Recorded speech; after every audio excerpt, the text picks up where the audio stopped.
búin að flakka þessu landið, eða ekki? Jú. Ferðast innanlands. Hvernig er það búið að vera?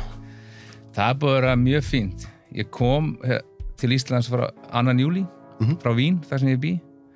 Og síðan eru bara búin að vera upp í bústað og svo á ferðalagi og svo endaði ég núna upp í Jökuldal með Jakobi Bjarnar Gretarssoni, blaðamanni vinni mínum. Já, margfrægum. Já, við vorum að hreindýra við þeim sem við höfum gert í 10-15 ára eða hvað við farið þarna í hversin sem við fáum útluta dýri. Hvar er þetta? Þetta er Austurlandinu, eða ekki? Jú. Hvar er þetta sem að hreindýraveiðarnar eru? Já, það eru náttúrulega út allt á mörgum svæðum og það er flókið, en við sækjum alltaf að svæði eitt því að það er svona tengist okkur tilfinningaböndum í gegnum Jakob, sem úr þessari sveit og var þarna í sveit á sumrin og foreldrar hans sem eru nú löngu látnir höfðu byggt hérna með fjölskyldunni sinni svona veiðihús upp á heiði og við erum alltaf í því húsi og hérna með frændum hans og Er þetta ekki þetta svæði, sko, því ég er búin að vera að skoða Ísland mjög mikið síðustu ára, en þetta er svona svæðið fyrir norðan Vatnajökul og það er það ekki sem ég hef svona, þú þarfst að fara svolítið inn í landið, það er ekki að vera almennilegum bíl og... Jú, svaka bílar og það er misjandi þetta svæðum hvernig þetta er veitt. Það er líka veitt bara sem þú ert bara í göngum upp í fjall og kemur ekki bíl eða sexhjóli eða fjórhjóli eða neinu að.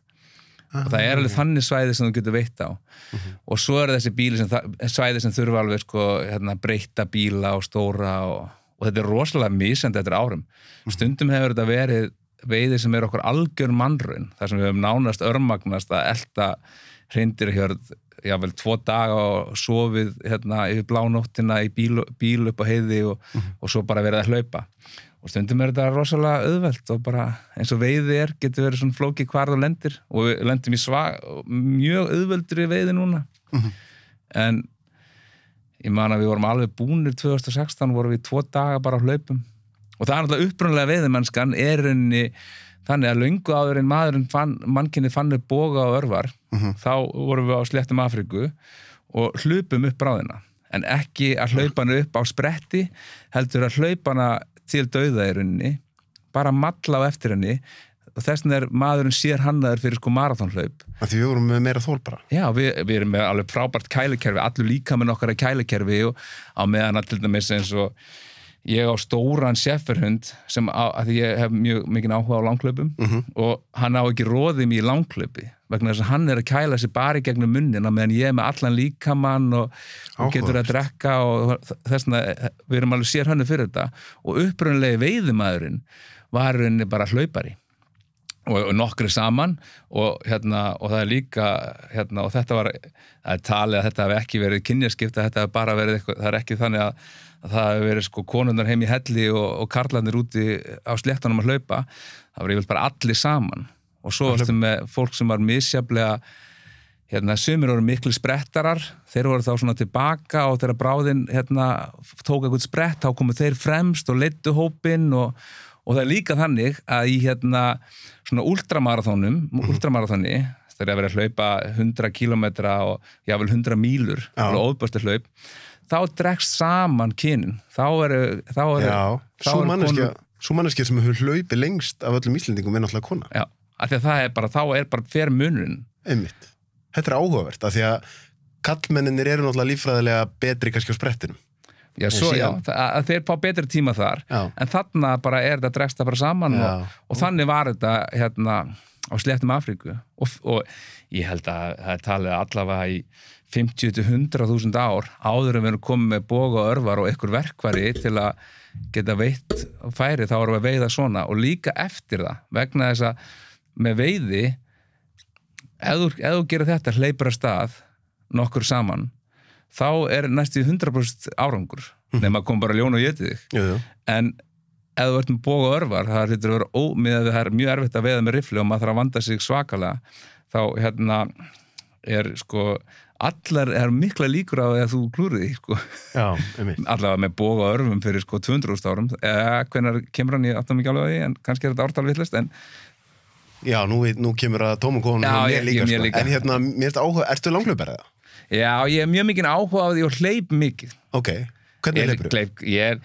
Ég myndi segja ég hlaupi svona að meðaltali 7-10 kilometra á dag en það getur alveg farið aðeins yfir það 7-10 km á dag að meðaltali? Ég hugsa í hlaupinu yfirleitt í appinu mínu svona 50-60 km á viku Já, en svo ég að bæta í það ég var lengi, gert þetta lengi sko, en ég var mjög hræddur við svona langhlaup ég held að fara svo illa með mann en svo ég einhvern veginn búin að þjálfa mig núna upp í það og var með á stefnusgrunni núna fyrir COVID sko, alltaf að hlaupa marathon en núna búið að svona Ertu að hlaupa í Vínarborg bara? Já, hlaupa mikið í Vínarborg og allstaðar sem ég hef búið hef alltaf hlaupið óbærslega mikið Upplifir þú að því systir mín býr í París og hún eiginlega bara svolítið háð við að hlaupa og sérstaklega núna í COVID-tímabilinu þá var svona, svo ég sletti make or breaki fyrir hana hvort þú myndi koma til Íslands var hvort að franska ríkisstjórnin myndi leyfa henni að fara út að æfa sig því hún ein með 2 börn sko Já. og það var bara svona ef ég fæ að hlaupa 10 kilometrana mína þá ég góð sko sem var síðan raunin sko Upplifir þetta sem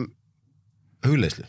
Já, mikla hugleiðslu Ég var með þess að fyrstu árin ég hef átt mörg tímabili þessu fyrsta ári neitaði ég að hlusta á músík af því að þetta átti að vera svo óbærslega mikil hugleiðsla og það var kannski full mikil pjúritani ég get svona náungi sem set mér alls konar reglur og get verið með svakalega svipa á mér svo slakaði ég eins á bara þetta og leyfði mér að hlusta á músík en það klikkaði sko Og ertu að hlusta núna á músík eða podcast? Já, núna ég komið meira í podcast og hljóðbækur líka af því að því lengra sem þú hleypur því róleri viltu vera þannig að þú veist að hlusta á einhverja svakalega rap tónlist sko, þá var maður alltaf byrjar að hlaupa ekki yfir getu en maður bara byrjar að hlaupa hratt og þá var maður búinn eftir 7 kilometra en ef þú ætlar að hlaupa 20 kilometra hlaup eða eitthvað á góðum laugardegi eða eitthvað þá ánum betur að hlusta bara hljóðbók eða eitthvað og malla þetta áfram og ekkert að stressa sig Ég nefnilega sammála þess að því ég er búin að skoða svo mikið heilsu og ég er búin að vera bara að prófa mig áfram með minn líkama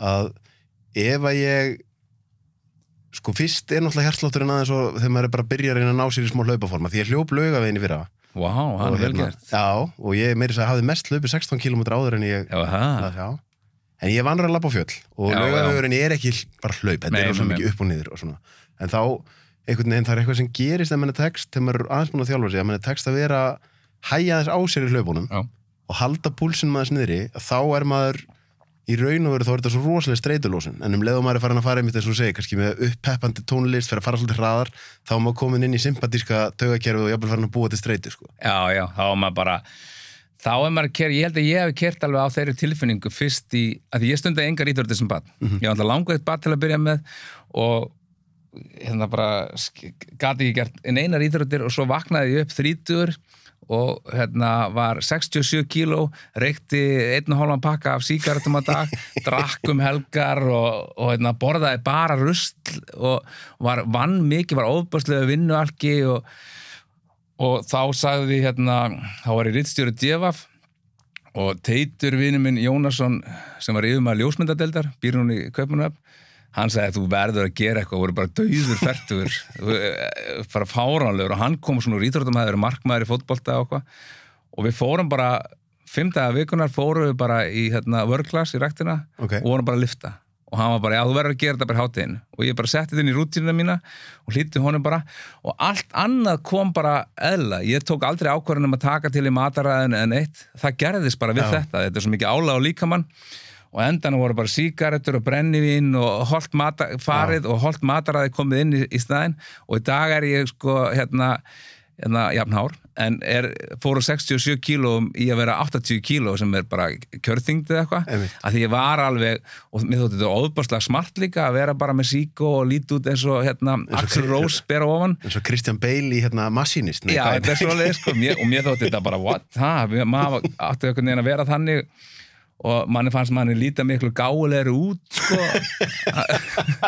ef maður ætlaði að vera rithöfundur og svakalega harður blaðamaður að maður væri svona einhvern veginn svona rosa stressaður og alltaf hlaupandi eitthvað og drikki bara kaffi og borðaði mat og sjálfsölum Ég náði rétt í skottið á þessu, ég byrjaði í fjölmiðlum 2004 og þá náði ég rétt í skottið á sko, svo sem kendi mér mest að Gissur Sigurðsson blessu sér minning hans stórkostlegur fjölmiðlamaður en hann var ekki þekktur fyrir að lifa heilbrigðu lífi. Nei.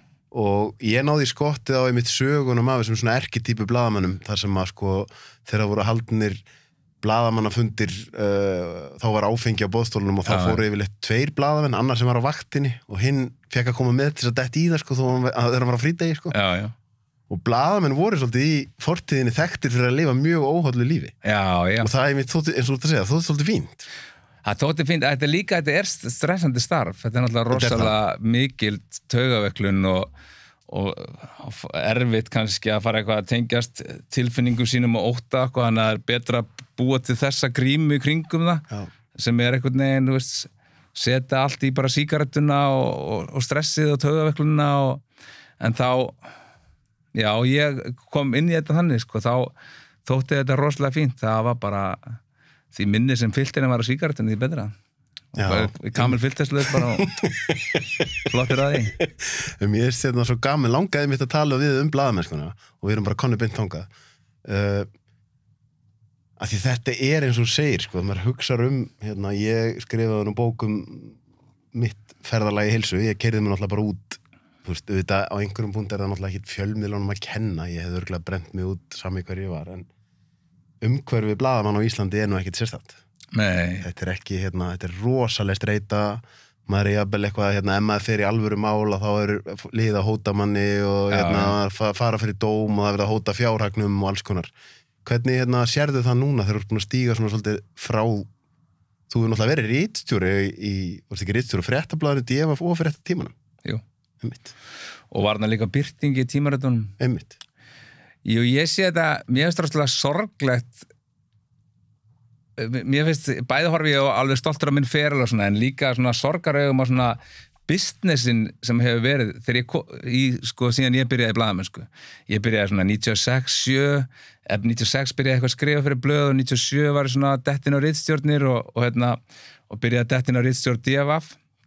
Og það var svona gamla DFF sem var í Þverholtinu, var alveg bara margra hæða hús og forstjóra á toppnum með bara stóra skrifstofu og einkaritara og ritstjórnarnir voru full mannar og fullt af fólki að vinna og góð vaktakerfi og fólk svona ykkur leiti það var búið að svona losa sig við margt af sko það sem þú varst að tala sko fyllirín og menn voru svona að reyna að vera professional og maður vissi að líka þó ég hef aldrei unnið þar á Mogganu var bara Moggahöllin á besta stað í Reykjavík. Já, bara beint hjá Ingólfstorginu beint á Ingólfstorgi og það var líka margar hæðir og ritarar og menn gátu og konur gátu verið að vinna í máli í eitthvað tíma og var svona bara, það var svona leifarnar af business í þessu og ég kem aðna bara nánast, ég inn í herberginu að kíkja á fundi þegar það verið bara að stofna vísi.is og verið ákveða að stofna og hafa bara að gera þetta og við ætlum að gera vef og sem að er bara að byrja að breytast og síðan þá höfum við verið í rauninni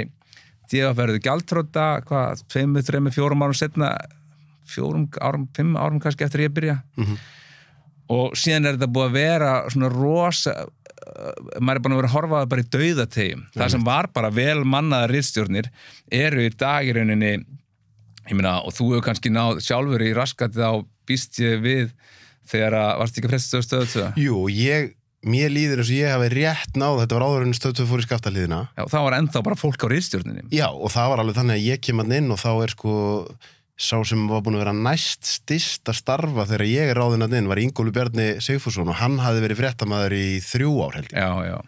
Þarna var bara Róbert Marshall, Þór Jónsson, Gissur Sigurðsson, Kristján Már, Sólveig Bergmann, Brynja Þorgeirs og með fullri virðingu fyrir stéttin í dag þá sko þetta fólk hefði á þessum tíma allt haft tækifæri til að fara að vinna í PR-mennsku en þetta var launin og einhvern veginn starfsumhverfið var ennþá þannig að þú vildir vinna við þetta. Launin og starfsumhverfið.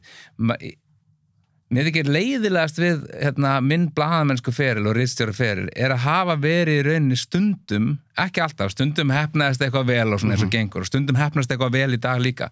En ofboðslega mikill tími fer í það að láta líta út fyrir að miðlarnir sem koma með eitthvað endprodukt, hvort sem það er sko sjónvarpsfréttir klukkan 7 eða 18:30 eða blaðdaginn eftir að það líti út fyrir eins og það sé raunverulegt pródúkt en mikið af þessu og þetta er það sem að svona þegar ég horfi tilbaka er henni við sem hefum verið starfið þessu þennan tíma og sérstaklega sem hefum verið svona yfirmenn höfum henni bara verið í niðurskurði bara blóðugur upp fyrir axlir þess vegna hef ég sagt upp helmingin af blaðamönnum landsins sko, í einhverjum niðurskurði og ekkert að það var ánægilegt þó að maður tók það einhvern veginn á kassan og bar sig vel eða eitthvað það var aldrei að vera ömulegt og líka bara, maður stundum meira þess að bara, þegar ég var smá tíma var ég yfir bæði fréttastofu stöðu 2 og fréttablaðinu og þá kynntist ég fyrsta skipti svona sjónvarpsrekstri en samt svona sem svona silkihúfa.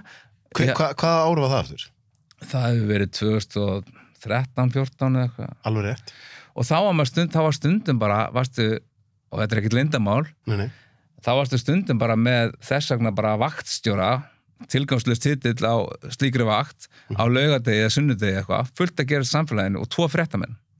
Og þú ætti bara að senda og þú þurfti bara að taka vinn okkar á Suðurlandi og henda honum inn og passa sömu raddirnar kæmi ekki og eftir hver aðra í fréttatímanum þannig að fólk fengi upplifununa heim í stofu það bara sest niður sunnudagur hvað var að gerast, ég ætla að horfa á fréttirnar og bara það fengi þá tilfinningu að það væri að horfa á fréttir það var náttúrulega ekki að horfa á fréttir það var að horfa á eitthvað sem var að segjast vera fréttir auðvitað var þetta mishefnað og misvelhefnað, yfirleitt mishefnað en sem sko fréttir skilja því að fréttir krefast bara óbústlegt tíma Hárrétt. Og þetta höfðu við að einhverju leiti ennþá þegar ég var að byrja og síðan bara þetta í rauninni það fær engin tíma í dag og maður var líka og það líka þess að fara allir bara rosalega margir, þannig að það eru margir sko sérvitringar sem að hangi í þessu en mjög margir, mikið ungu fólki og hæfileika fólki sem kemur inn á ritstjórnir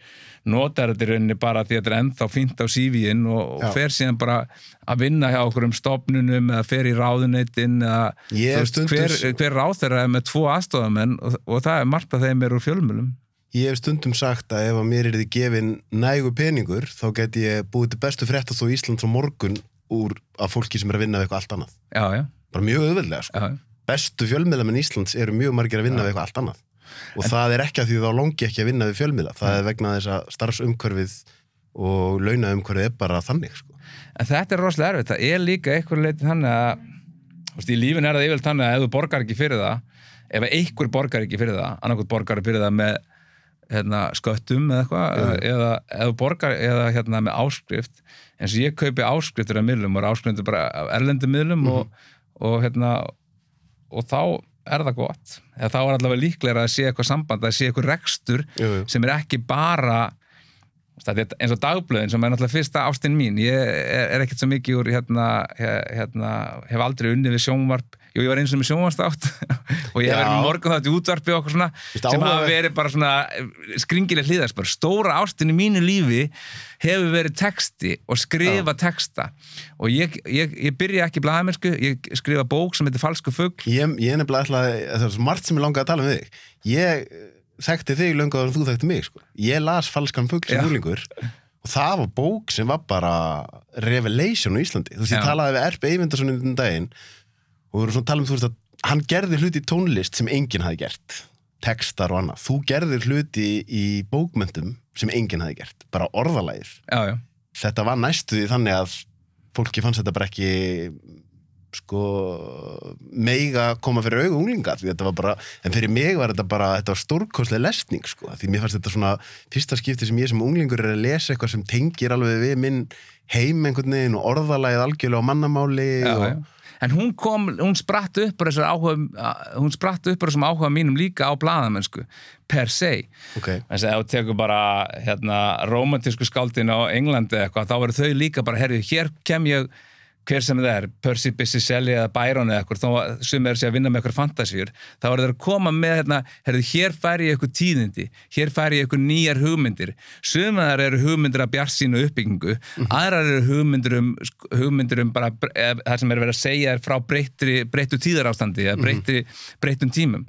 Og einhverju leiti geta listir alveg verið nátengt þessu, þó við hefum svona, það hefur verið umræðinni lengi, hefur verið að búa til, sko, svona blaðamennsku sem fag og ég skil það alveg og ber alveg virðingu fyrir því. Það hefur ekki verið það fyrir mig, það hefur miklu verið eins fárvættar hljómar. Ég leit svo á eins og með Fölsku fugli, ég var að koma með tíðindi eins og fréttir en ég var bara með það í formi skáldsögu, en þetta var ekkert sem var ekki að gerast, hafði ekki gerst, ég var að koma með tíðindi af í rauninni því sem við þekktum seinna sem voru heimur handrukkarans og heimur nýrra tegunda fíkniefni og harðari heimur sem var alveg nýr og það voru tíðindin sem ég var að færa og það er sama bara og þetta svona setti ég sjálfur í eitthvað samhengi með bara aðra höfundar sem hafa gert þetta undan mér, komið bara með, hér er ég með tíðindi, hér er ég með breyttan tíðaranda. Það er það sem ég man að ég fekk þegar ég var að lesa Falskan fugl sem unglingur. Þú ert aðeins eldri en ég, þannig að þú hefur verið svolítið eldri en ég, að þú varst svona að byrja að skrifa meðan ég náði aldursornir sem var að lesa. Þú opnaðir glugga inn í heim sem hafði ekkert verið fjallað á Íslandi. Já, og það var tilgangurinn. Sem ekkert annað en blaðamennska. Já. Og þetta var auðveldasta leiðin til að gera það sem fallega. Ég þurfti ekki að fjármagna bara kvikmynd. Einmitt. Ég þurfti ekki að stofna fjölmiðil. Ég þurfti ekki að fara og samfara ritstjórnir um að leyfa mér að skrifa þessa seríu að finna út úr þessu. Og þetta var mjög auðveld leið, þetta er mjög auðveld leið til að koma með tíðindi. En hvernig því fyrir kynslóðina sem kannski að hlusta á okkur núna og þekkir ekkit annað en bara internet og samfélagsmiðla, þarna ertu í raun og veru þetta er tími þar sem var miklu minna upplýsingaflæði. Já, hvernig var að gefa út svona bók á þessum tíma því hún hefur vantarlega stuðamarga bara orðalæði í henni og... Jú, hún var rosalega hún var ofboðslega stuðandi og fólk margir voru mjög ósáttu við hana og voru ósáttu við mig og... Þetta var svolítið klúrt og svo tala fíkniefni og alls konar, Ég veit það bara ekki En svo var annar hópur sem elskaði hana. Já, svo var annar hópur sem elskaði hana. Þetta var enda fínt fyrir mig, ég fekk alveg strax mjög svona þykkan skráp fyrir þetta verkefni sem kom kjölfari en það var alveg, ég man alveg eftir því að ég fór til þekkts höfundar og bað hann að lesa hann yfir fyrir mig og koma með kritík á hana. Hann var svona metnaðarfullur og eitthvað og hann hringdi síðan í mig og bað mig að koma að fund með sér það var bókið bara handriti og hann eldri náungi svona kynslóð foreldra minna og hann sagði við mig, ungi maður, ertu viss þetta? ef ég hafa ráðleggjaðar ráðleggjaðar heilt, þá ættu að prófa að lesa þessa bók upphátt og bara hlusta það sem þú ert að segja.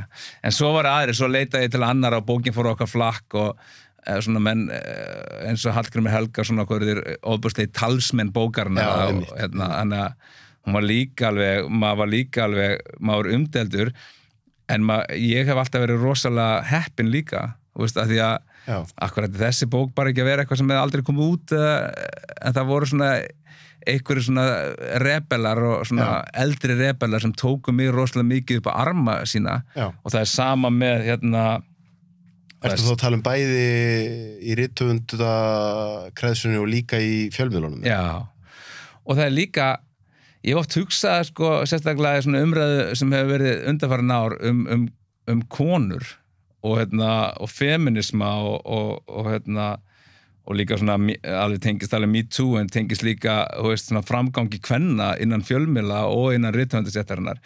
Ég naut ofboðslega forréttinda að vera einhvern veginn ungur karlmaður sem myndi svona old guardið og svona hliðverðina þá bara á þá eitthvað í þeim sjálfum á meðan að hefði ég verið ung kona með allan þennan kjaft hafa bara hringt í mig og ég beði henni að koma og vinna á DFF og vera á okkur nýju blaði sem hét Fókus þá og líka bara, ég kom í viðtölu á X-inu og Þossi á X-inu var bara, wow, heyrðu við hann bara setja undir því morgun þátt með Jóni Atla Jónasinni. Alveg, þannig að ég kom einhvern veginn bara beint úr kjúklingaslátur þessu mest algjört nobody og allir þessi strákar og eldri kallar voru bara, wow, nú er komin einhver fersk rödd. Konur að minni kynslu, ég veit það ekki, kannski einhver en ég held að þær hafa ekki fengið sömu þjónustu. Nei, þarna voru ekki komna neina Reykjavíkudætur, það var engar konur það var engin stemning fyrir ungum konum að rífa kjaft á þessum tíma. Ekki, það var bara, þannig ég þekki bara þennan heim, að ég hef alveg hugsað þetta svona og alltaf, ég er svona glasi hálf fullt persónuleiki þannig að þó að ég hafi verið umdeildur og margir hafi bara, gert sér fara að hrauna yfir mig í fjölmiðlum og verið bara á rás 1 að segja bara ljóta hluti mig og allt það, þá hef ég alltaf neitað mér að velta mér mjög mikið upp úr því og hort frekar á bara þvílít sem að var líka bara alveg undir mig. Já, þetta mjög góð leið til þess að ég hef stundu verið hinum með borðið, sko. Já. Að horfa of mikið á gagnrýnina, sko. Já, ég var hann ritstjóri í DFF og sem alveg svona powerhouse og var mjög gaman og var í svona endurreist DFF með fullt af peningum til að ráða blaðamenn og gat ráði frábæra blaðamenn og vann með alls konar fólki 29 ára. Einmitt. Og það ekki og sama með mér hefur gengið rosalega vel að gera einhvern veginn, verið ótrúlega heppin. Ég var líka bara 27 ára þegar ég var búin að bara því að mér langaði það, eins fáránlega hljómar að skrifa og leikstýra bíómynd. Hvað bíómyndu það? Gemsar, Alveg rétt, ég man eftir. Og það hefur rosalega leik, ég hefur óbúslega heppin með ég hef alltaf verið líka rosalega heppin með samstarfsfólk. En nú ætla ég að koma með smápunkt. Er þetta heppni? Ég segi eins og þú. Ég hef gert rosalega mikið. Ég hef verið ógeðslega heppin með þetta. En vinnur maður ekki líka einhverju leyti fyrir því sjálfur? Jú, maður veldur kannski ábyrgðinni stundum. Já, það sem ég ætla að segja við það, því mér er svo áhugavert, sko... En ég held að sé heppinsamt. Jú, auðvitað. Ég held að sé bara rosalega mikið, það er ofboðslega mikið heppni. Auðvitað að vera réttum maður á réttum stað og réttum tíma. Já, ég las þarna einu sinni reyndar að sé eitthvað svona popular, Malcolm Gladwell með 10.000 klukkutíma regluna. Auðvitað þarftu að vera, ef að kalli kemur eða eitthvað. Ég var náttúrulega, eins og þegar ég var síðan hringt í mig og beðinn að vera blaðamaður og þá var ég ekki með að gera annað en að bara lesa og skrifa og ég var að skrifa fjölda kvikmyndahandrita og söngleiki og allan fjandann sem ég var búin að detta í hug í mjög mörg ár áður en ég fór Falskur fugl kemur út til 23 ára og ég var svona 15-16 þá var ég alveg búin að ákveða að verða rithöfundur og blaðamaður og verða bara eins og Hemingway og allir og bara búin að vera bara í því, vinna verkamannavinnu og svo bara að reyna að lifa einhverju svona Jack Kerouac lífstíli eða eitthvað, þannig að ég var með það algjörlega á heilanum, vissulega en svo bara, en heimurinn var rosalega, ekki heimurinn heldur Ísland, var rosalega tilbúið allavega einhverjir, voru tilbúin að segja bara, heyrðu, já, ok, og hvað með þetta og ég var farin að vinna á Fókus og var síðan farin að ritstýra Fókus bara 24 ára og þannig að gekk rosalega vel. Mér finnst tvennt sem einhvern veginn að koma upp í hugan á mig núna það er þetta með blaðamennina, annars vegar að því þegar ég síðan komið með smá reynslu på Stöð 2, þá sé ég annars vegar, ég myndi kannski svolítið segja að þú þetta sem þú segir, það eru þeir sem fari gegnum skólakerfið og koma inn einhvern veginn úr háskóla, búnir að mennta sig sem blaðamenn en eru opbóðslega hræddir af því akademíkin kennir manni svolítið, þú eru alltaf að vitni einhvern, þú mátt aldrei setja þitt út og fá gagnrýni fyrir það, skilur við. Og meðan að þú ert svolítið hinn skólinn, þú bara gerir hluti, gefur út bók þegar þú ert ungur sem á einhvern hátt, jafn mikið og ég vil ekki gera lítið úr menntun, að þá, eins og þú sagðir áðan með að fá hann harða skráp og allt þetta, að þú ert að læra, þetta er svolítið eins og bara hvort er betra að mennta sig í viðskiptafræði eða bara stofna fyrirtæki og læra af því, skilur við.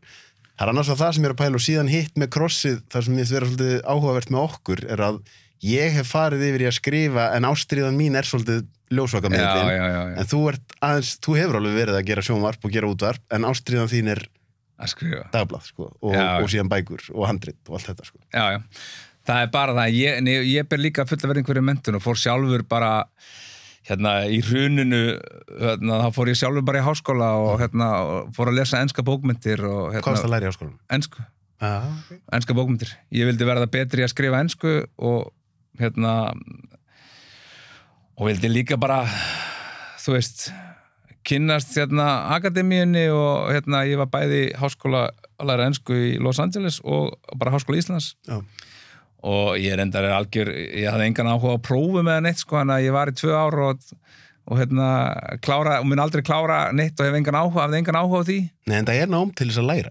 Já, þannig ég var bara á þeim fórstum og hafði ekki neitt við neina gráðu að gera per se en það var samt alveg rosalega mikilvægt en það var samt margt sem komur óvart það komur rosalega óvart sko að því ég hafði samanburðin við í rauninni frekar ódýran skóla í Los Angeles og svo ensku í háskólanum og það var hversu mikið krapp það var hversu mikið drasl Hvað var?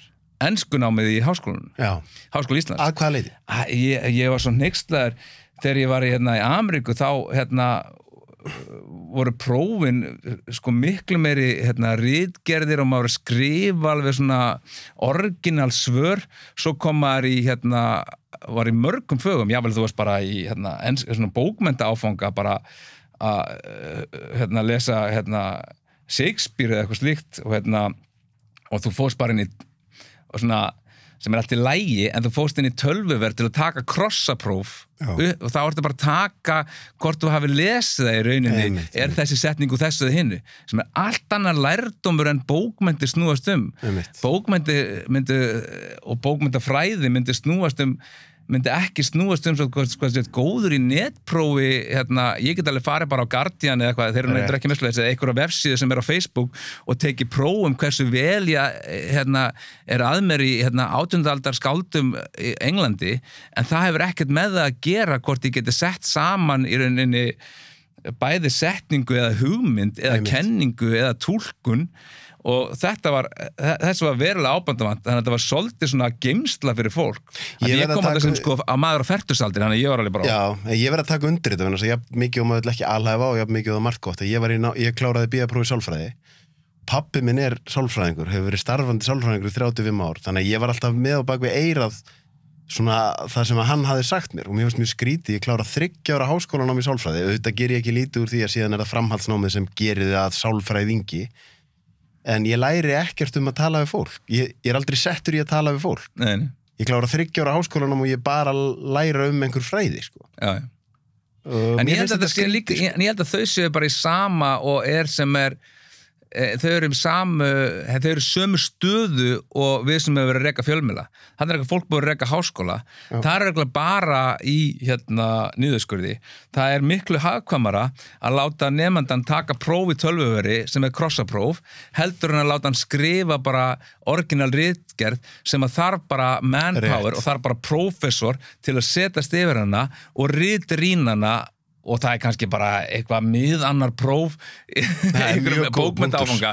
Það er engin peningur í það. Mjög góð punktur. Það er engin, og þannig að þetta er ekki það, þetta er sama eins og að fjölmiðlum, þegar ég segi þetta íslenska fjölmiðla, þá er ég ekki að segja að ég er bara hálfvitar að vinna þar. Það þvert á móti og sama með háskólan. En svo kom mér óvart ýmislegt varðandi kom mér bara margt á óvart sem var í háskólanum, sem var í rauninni sumt að þessu, það getur verið gott að þetta var alltaf svona áhugaverð vinkil að koma svona seint að þessu að lesa sumt að þessu og líka bara eins og sumt sem ég var ekki vel inn í, ég var rosalega vel inn í bókmenntum og sumt bara eitthvað svona inngangur að erlendum fræðum eða eitthvað, kom einhverju kennarar með fyrirlestra sem í háskólanum hét heimspekileg forspjatsvísindi í gamla daga. Já, ég lærði það. Já, ok. Hvað hét hann aftur sem kendi það? Það var margir ég var í þessu. Já, það var eitthvað svona sem var búin að vera þarna mjög lengi sem kendi mér þetta. En þá ferði bara að lesa eitthvað og þegar maður kemur fullorðin að bara ríkinu eftir Plató eitthvað, þá ertu bara akkur ekki Mein Kampf. Þetta er vitlaust í sjálfu sér. Jú, þetta hefur eitthvað samhengi í einhvern veginn hvert að farið þaðan, en það er tóm vitleysa að kynna þetta fyrir nokkrum manni, þannig séð, nema með einhverjum ákveðnum gleraugum og að einhverju leiti í svona inngangum erlendu fræðum allavega þá neita þeir til dæmis að setja upp alvöru kynjagleru, það er bara verið að lesa einhverja löngudauða kalla sem eru margir rugglaðir og jafn rugglaðir og Adolf Hitler, bara vitleysingar og og það er bara hent því inn í, þú að fara eitthvað stæðir í sérstakar deild kynjafræðina ef þú ætlar að horfa á þetta með einhverjum gagnrýnum augum í sjálfu sér. Góða punktur. Og það var margt svona sem ég var alveg svona að því ég kom að það sem bara, ekki alveg miðaldra en hálf miðaldra maður og var svona og margir og fólki liggur á í gegnum þetta, mér lá ekki á í gegnum þetta, var svona grúska og pæla og hafði gaman að þessu, það var margt svona, kom með margt spánst fyrir sjónir, það voru þannig. En það er mjög áhugavert að koma að einhverju með svona fersk gleru, af því þú ert að koma að þessu á svo ólíkan hátt, flestir sem komið fara í náma á ákveðnum aldri, eru með ákveðin bakgrunn og þetta ofta sem ég hef upplifað með sjálf á mig þegar ég fæ að koma með fersk augu inn í eitthvað umhverfi þar sem ég finnst allir búin að vera í sama díalógnum að þá get ég séð eitthvað sem þau sjá ekki að því þau eru bara búin að vera inn í þessu of lengi en á móti kemur og síðan var síðan þegar ég var búin að ganga gegnum þetta allt þá var þetta síðan bara, þú veist Marta, eitt af því besta sem ég hef gert fyrir sjálfa mig var að fara þarna og bætti ensku kunnáttu mína og las bókmyndir sem að ég geta að lesa heima að mér en ég hafði ekki þólum að ég var ekkert að fara að lesa Chaucer heim í stofu eða eitthvað og en hvernig mér langaði þess að spóla smá tilbaka með, þú veist, því þú hefur verið að ritstýra öllum þessum fjölmiðlum en svo veist að segja, því ég man eftir þessu með Fréttastofu og Stöð 2 undir restina þegar ég var þar þetta lýsa helgavöktunum það sem ég man eftir helgavakt þar sem ég gerði eitthvað tíðan held ég 6 eða 7 sett eitthvað með, ég gerði 6 eða 7 sjónvarpsfréttir á einu degi sem algjörlega sturlað og það eitthvað neins svona og það var svo mikið vandamál, það var ekki hægt að setja út fréttatíman öðru sem ég var með 2 eða 3 fréttir í röð hvernig var því þú ert að reka þessa fjölmiðla og þú ert að skila heilu dagblaði en síðan þú kannski ráðin af mönnum sem eru bara að horfa á Excel-skjöl og þeir sjá þig kannski sem bara prime kandidat í að taka öll erfiðu samtölin vera að reka fólk, vera að lækka laun vera að gera, hvernig að vera í þessu hlutverki? Það einhver leiti það svona sérstaklega að vera fréttablaði núna undir lokin þá var þetta orðið bara þá leiði mér rosalega illa, ég endaði sjálfur þegar ég var að gefa fyrir gaman það var meira, við vorum alveg að reyna að vinna eitthvað bardaga við vorum með eitthvað nýja hugmynd sem var að búa til eitthvað svona tabloid eins og það væri gefin út frá London Fleet Street eða hvað sem gatan heitir þar sem var misefni tilraun í sjálfu sér en það var allavega tilraun að virði fréttablaði var öðruvísi ég man að ég endaði á dundrandi launum á fertugur á viku silent retreat með frægum gúrú Joseph Goldstein sem gefið út marga bækur og ég aðdáanda sem búddista gúrú og var í þögn og hugleiti ég sé svo örugglega hátt í 20 tíma á dag vegna þess að ég svaf bara 4 tíma meðan ég var þarna á nóttu að því að maður Hvar fórstu í þetta? Ég fór þetta í Jótlandi, þetta var inn í Fjón og Kertemyndi eða eitthvað heitir það bærin og þar var hann og þetta var það og ég var bara og eina spurningi var bara sem var í höfðinu mínu var bara, hvað ég að spá?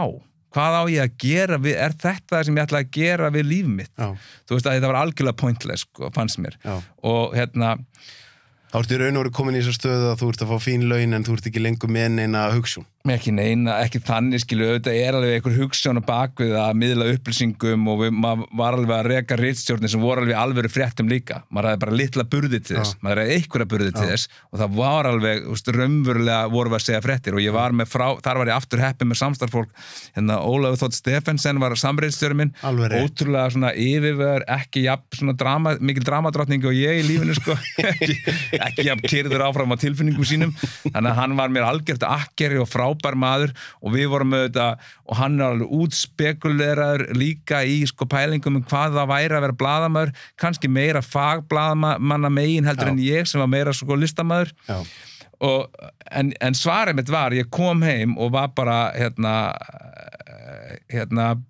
hlýta að hafa breyst það mikið og búið að reka mig mánuði setna að því að það var bara að þú verður að því að það ekki hægt að auðvitað eftir tilbúin sama bara í hvaða sambandi sem verður alltaf að gera eitthvað málamiðlanir og það bara þannig og það verður að gera sem ritstjóri þú ert að gera eitthvað málamiðlanir og ert að semja eitthvað þú ert kannski, já geti það fengið 4 blaðamenn ef ég gera þetta og ert í eitthvað svona hrossakaupum líka bara svona baktjaldamakki sem að enginn á ritstjórnir veist að bjarga þessu starfi og eitthvað en þarna var bara málamiðlanir orðnar og margar fannst mér fyrir mig og ég hætti bara og þá hætti ég alveg og hugsaði með mér ég ætla aldrei að fara að vinna aftur í blaðamennsku ekki, ég hef gert eitthvað ég fór að gera því útvarpsseríur fyrir útvarp og Landspítalann og fátækt fólk á Íslandi fyrir Rás 1 og og gera líka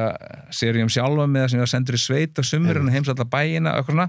Þannig ég það er öðruvísi, það er svona frílans bara verkefni. Já, og skrifaði bækurnar sjálfa mig og fjölskyldan mína, 3 bækur sem alveg blaðamennska líka, ég meina, þurfti alveg að liggja mikill rannsóknarvinnu. En eftir ekki, því það tók mjög langan tíma að geta hort tilbaka og sagt, heyrðu, ég nú bara svolítið stoltur af því hvað ég hef gert mikið. Ég heyri að þeir eru að tala við, þú er náttúrulega bara gert rosalega mikið. Er ekki stoltur af þessu? Jú, ég mjög stoltur af þessu. Ekki? Jú, ég sammálaði með að tók mig tíma að vera stoltur af þessu. Ég hljóp svolítið undan þessu áður, sko.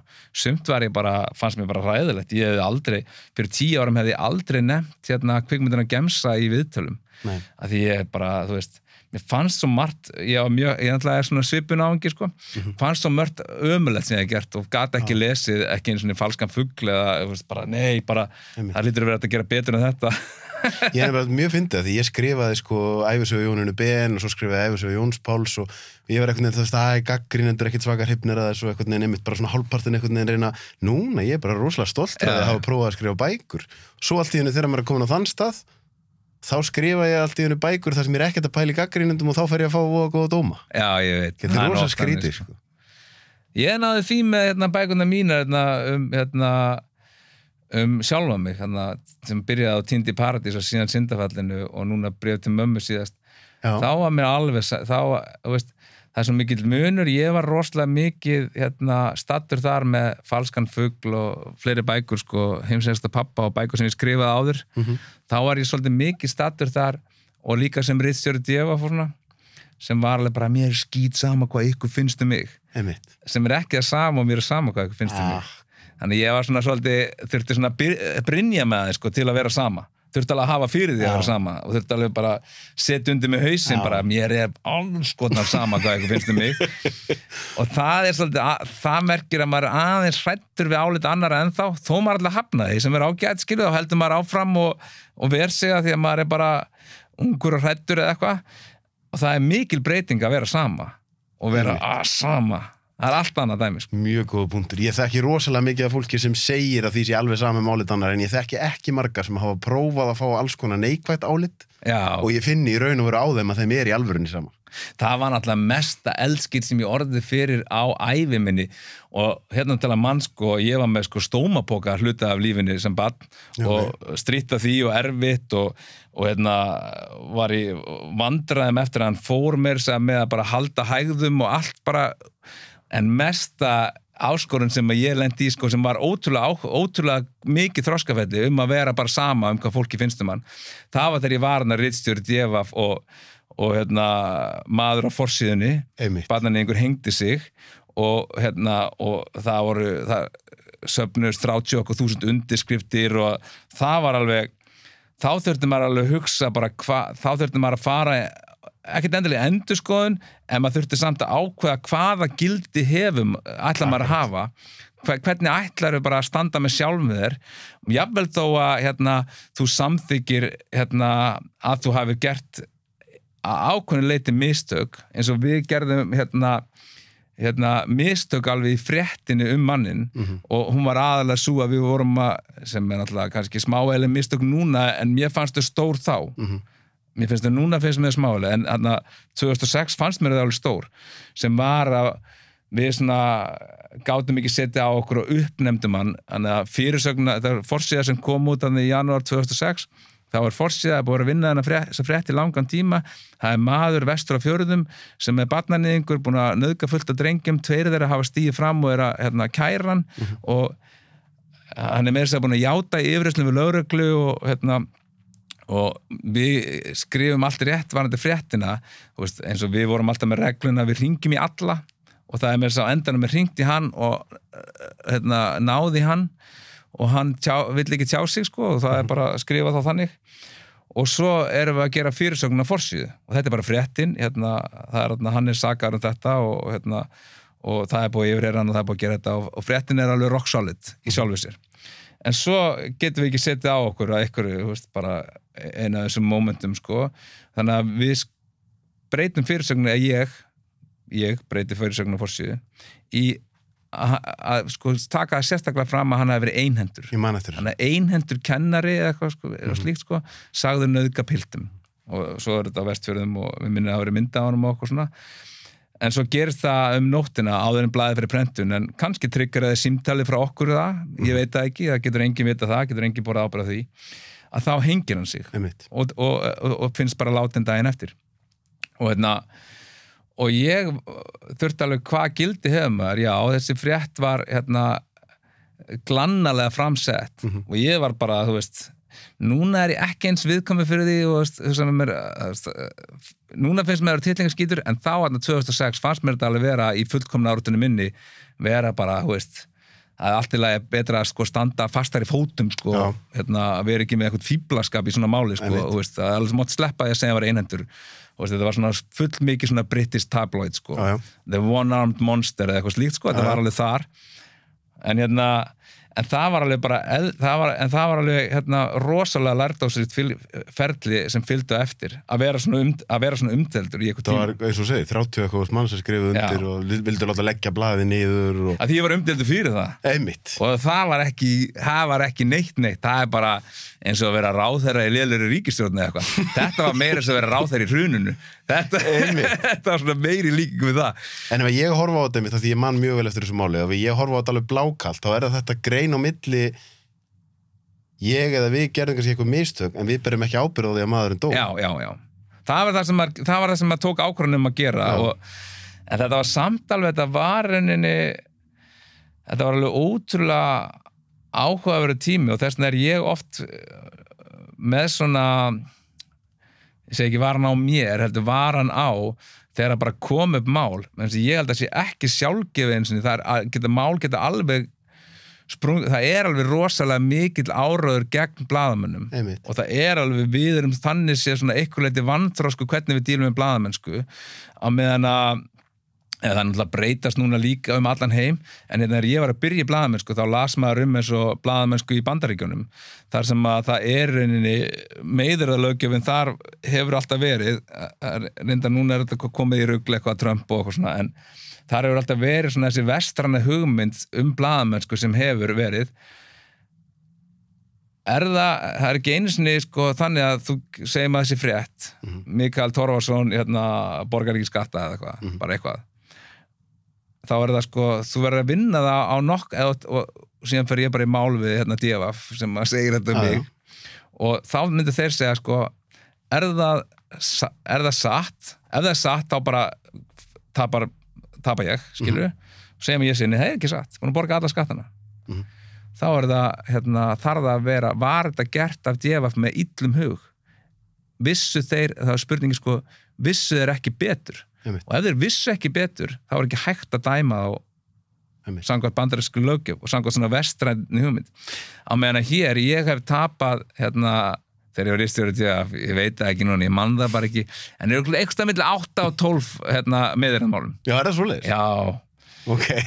Alveg, og einni svona brennivínsauglýsingamáli eða eitthvað skilur sem ég var brennivínsauglýsing sem byrtist sem ég vissi ekkert af eða eitthvað var bara einhverju aukablaði þarna en ég var líka dæmdur fyrir það en það svona stjórnvald sagt eitthvað en tapa bara svona 8 til 10, 12 meðirðamálum á mínum ferli og eitthvað, ég held að flest DFF-málum fóru bara í hérastóm og einhverjar held ég Hæstarétt líka og alltaf tapað aldrei á þeirri forsendu að það hafi ekki verið satt það áhugavert allt satt skilur bara mjög fræg mál sem bara en það þá að það hafi verið þú veist eitthvað brot á persónuvernd já bara þú veist verið að særa æru eitthvers og óþarf að segja frá þessu og mér finnst þið komin í rosalega mikilvæg umræði bara sem ásér ekkit oft stað á Íslandi bara blaðamennsku Jakob Bjarnar-vinur minn, hann tapaði skemmtilegasta málinu ég veit ég geti sagt frá því án þess að ég verið dæmdur fyrir miðurinn þá var hann með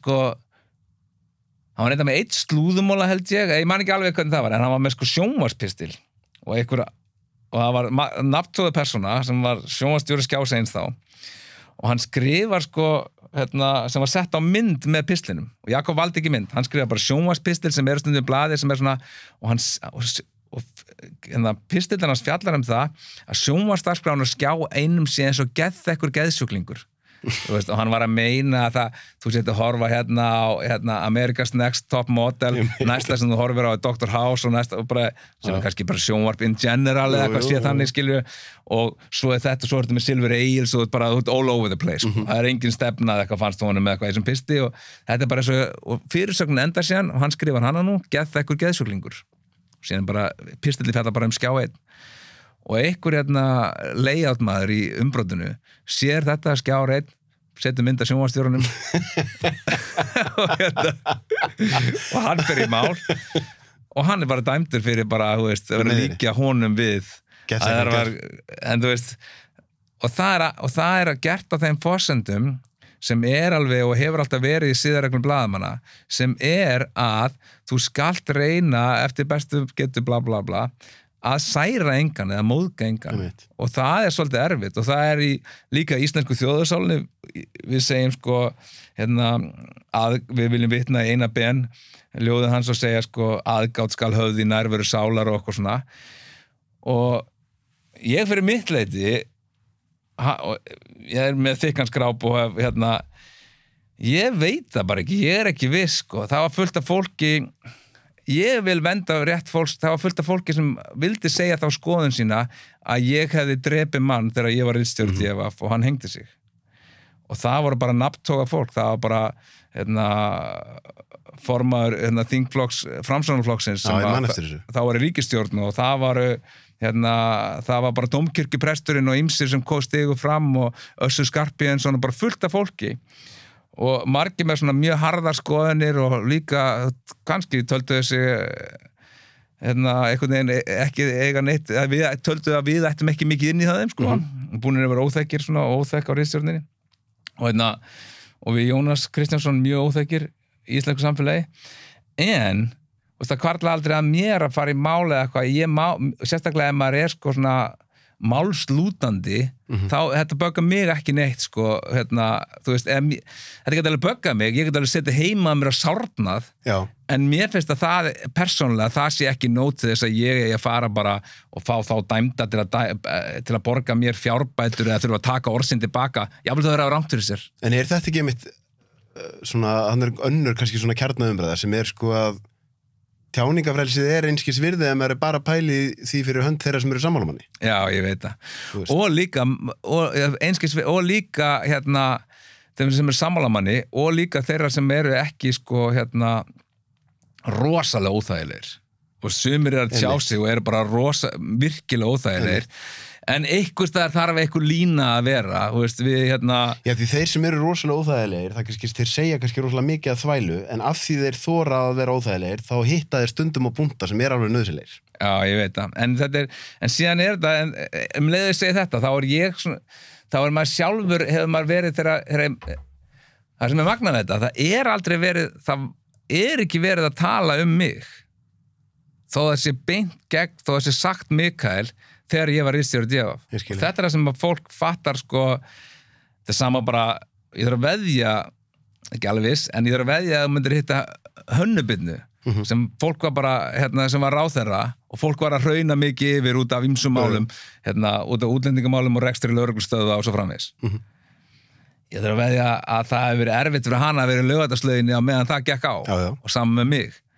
En ég þarf að veðja að hún sé bara í pottanum núna og sé miklu minna mál sko og núna fái Áslaug Arna allan þann skít sem að embættið er að fá. Þetta er mjög góð punktur. Það er alveg þannig og það var líka þannig þegar ég var ritstjóri og svona, það var það fendi rosalega hratt yfir þetta að allt í henni bara var öllum alveg sama mig, það var, fólk var svona almenningsálitið, þannig að þetta var ekki þú veist, son Huldufríð og Torfa. Þetta var sko Mikael sem var með þennan titil, sko, það var hann sem var umdeldur, sko. Þetta er mjög góða punktur, þú raun og að tala bara einhvern veginn þetta að ég hef lært það mínu lífa, mann langar alltaf að verða betur og betur í að taka ekki hlutum persónulega, því yfirleitt er þetta ekkert persónulegt, sko. Ekki neitt persónulegt, sko. Ég hef fundið það síðan bara, ég man eftir því að nokkrum vikum setna, 2 mánuðum setna, þetta var í janúar eitthvað og í lok febrúar eitthvað ég komin að fá þorrablót og ég var alveg bara, þetta verður eitthvað disaster og öllum skýt saman. Þú veist, en fólk sem ég hefði verið erfiðar að vera þorrablóti, þú veist, í byrjun janúar. Já. ég veit það bara því að það var mjög erfitt að vera bara í stórmarkaði sko, á því tíma hvað var það versta sem þú lentir í? Sko, það margt slæmt sem ég lendi, sko, ég lendi alveg að leigubílar neituðu að keyra mig og ég lendi alveg í því að barnaníðingar hringdu og bæði á ritstjórnuna og heimtí mín og annað og hótuðu og vissu hvar börni mín voru og svo framvegis og ég, Að þið voru hræddir myndi fjalla þá eða? Já, þeim fannst einhvern veginn þeir vera að koma með eitthvað uppreist æru, sko, menn Steingrímur Njálsson kom á ritstjórninu og alltaf þegar Gísli Hjartarson hengdi sig, að því að hann taldi sig einhvern veginn, núna loksins fæ ég uppreist æru, maður allir vita að við barnaníðingarnir, við höfum nú alltaf verið, sko, fórnarlömb, sko, fjölmiðla miklu heldur, það var alveg hannig, og ég flutti börnin mín í skjól, út á land og, þau voru bara, við sóttum bara í skólan og keyrðum þau, austur fyrir fjall og, var það svoleiðis? og svo það sem ég fannst ótrúlegt og það meðvirkni okkar með og það tengist nú líka umræðin sem hefur verið síðustu ár kynferðisofbeldi, svona kynjabundið og síðan gegn börnum og það að þegar við komum fram með DFF og þessar ritsjónu DFF varum fjallum með þá var það þannig að það þótti bara sjálfsagt til dæmis að það var einu sinni skrifuð við fréttum kokk á Hard Rock sem nauðgaði einni þjónustustúlkunni maður dæmdi fyrir það en hélt bara áfram að vinna meðan hann beði dóms og hún átti bara að vera gengilbein út í sala með hann það var viðþorfið það var ekki það ástæðan fyrir þetta var svona umdeilt var að við vorum að kroppa í sár sem við vorum að rífa niður gluggatjöld sem voru bara raunverulega. Það var bara raunverulega þannig að skömmin var þín. Á meðan að við vorum með kenningu sem að Illu Jökulsson var meiri höfundur en ég á þeim tíma. Ég var alltaf 29 ára og ungur kannski ekki en hann þurfti ekki langa sölræði við mig sko. Nei. Sem var það að það yrði bara að skila skömminni og þarna við byrjaðum með þessu 2003 og vorum svona mjög radikal og bara alveg bilaðir og fólk var bara þið ruglaðir og þetta var á tímum þegar það var alltaf ótrúlega erfitt að sanna þessa glæpi, barnaníð og kynferðisofbeldi og hvað þá að fá einhverja dóma sem skipta einhverju máli eða verja fórnarlömbin. Fólk gerir svo oft ekki grein fyrir því hvað það hefur mikið breyst. Ég var einmitt svo rosalega mikið breyst. Svo ég aftur í Erp, sko, þegar Erpur var með Johnny Nass og hann held að hafa verið Húsavík, þar sem það eitthvað bara gæi þar eins og sagði að hann var dæmdur á þeim tíma. Það þýðir sko að þú ert ekki bara sekur heldur sko margfalt sekur, skilurðu. Og þá hafði bæjablaðið bara einhvern veginn skrifað þannig að það var eiginlega stelpan sem bara gerð útlæg, skilur. Og hann segir, þú veist, hann fer þarna og bara hjólar í gæjan og segir bara það yfirlýst stefna Húsavíkur, þú veist, í sínu Johnny Nass kerfi að vera skýli fyrir nauðgara bara Húsavík eða öllu Norðurlandi, skilur. Og þannig þetta einhvern veginn alveg, þannig maður í tíðarandar sem svo allt öðruvísi en í dag. Allt öðruvísi. Gleymið því ekki bara Ólafur Skúlason biskup yfir landinu, það stíga fram fullt af konum, hún fór fremst í flokki ein kona. Hvað verður málið? Hvað verður Ólaf Skúlason? Hann segir aldrei af sér, allir styðjan, allir sko, þessi kallar, allar stofnaðinnar, þetta 96, Davíð Oddsson forsætisráðherra heldur mér þess að ræðu hvað hann sé ótrúlega góður drengur allir sko bara botlaus stuðningur konan sem var forsprakk í málinu, hún enda bara með flytja úr landi og skrifar frægt bréf til allra hann bara vann, hann kláraði alveg ferilinn sinn þeir beygðu sig sko, meðal hans núverandi biskup og fleiri prestar gerðu allt til að koma bara á sáttum eða eitthvað til að hitta konurnar og þetta voru konur sem voru í kirkjunni og voru trúar plata þær inn í kirkjuna, láta þær hitta sig og þá þar til að þakka þetta niður og bæla þetta. Og það enduðu með því að í dag búið að skrifa skýrslum þetta. Skýrslum þetta sem kom út 2011 eitthvað slíkt, það sem farið yfir þetta allt og bara rannsóknarskýrsla sem að þau gerðu og hafa reynt að vinna vel úr núna síðustu árum.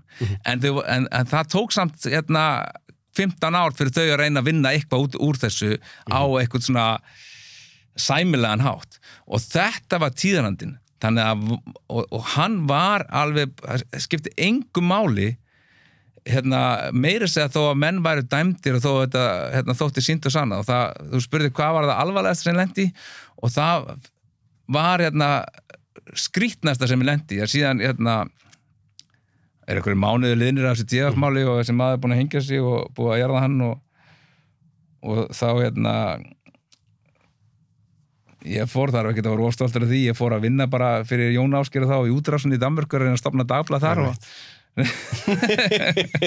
reyna að tróða dagblaðinu lúðunar hjá dönum og og þar bara eins og allir í útrásinni, þetta 2006 eða eitthvað og fljúandi á sagaklass alltaf saga og allir upp með kortið og allt borgað sko. Ég var aðeins á seinninni í fjölmiðlan að ná þessu. Já, það fáist sem náði alveg þessu að vera bara að reyna að stofna dagblöð eitthvað, skilja, þetta var ævintýri og við vorum ég og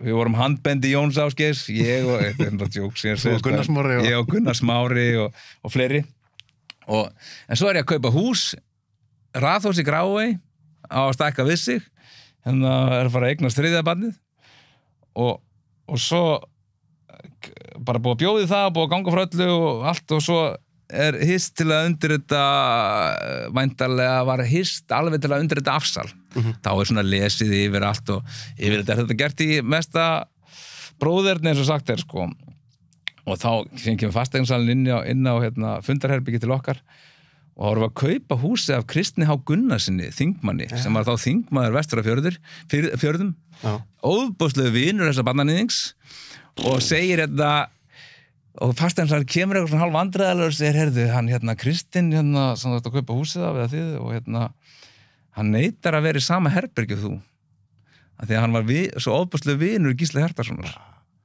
og hann var náttúrulega svona smali sko fyrir, hann aðstóði fullt af pólitíkusum að þessna var hann líka þessna voru viðbröðin svona hörð í sko þingheimi sko, var að þetta var þeirra maður sko hann var svona tók drengi í aukakennslu og ef þeir voru eitthvað, ef hann tókst eitthvað neginn að plata og þá nauðgaði þeim og misnóti á kynferðislega alveg hræðilegt en og það gengi frá þessu þó án þess að þið væri fastan sem hljópa alltaf á milli herbergi eða eitthvað fyndi, maður vil nú ekki alhafa því að það er nú ég held að Framsóknarflokkurinn hafi nú sjaldan verið með betri formann heldur en akkurat núna sko, ég held að það sé fínn náungi, en ég veit ekki hvað ég er alltaf að koma aftur ég held að maður eigi að vera sko reiður út í Kristinni eða eitthvað þannig, menn þess að hann er bara þessari kynslóð, hann er úr þessum tíðaranda, hann, þú veist auðvitað getum við alveg sagt við viljum gera meiri kröfu til hans eða eitthvað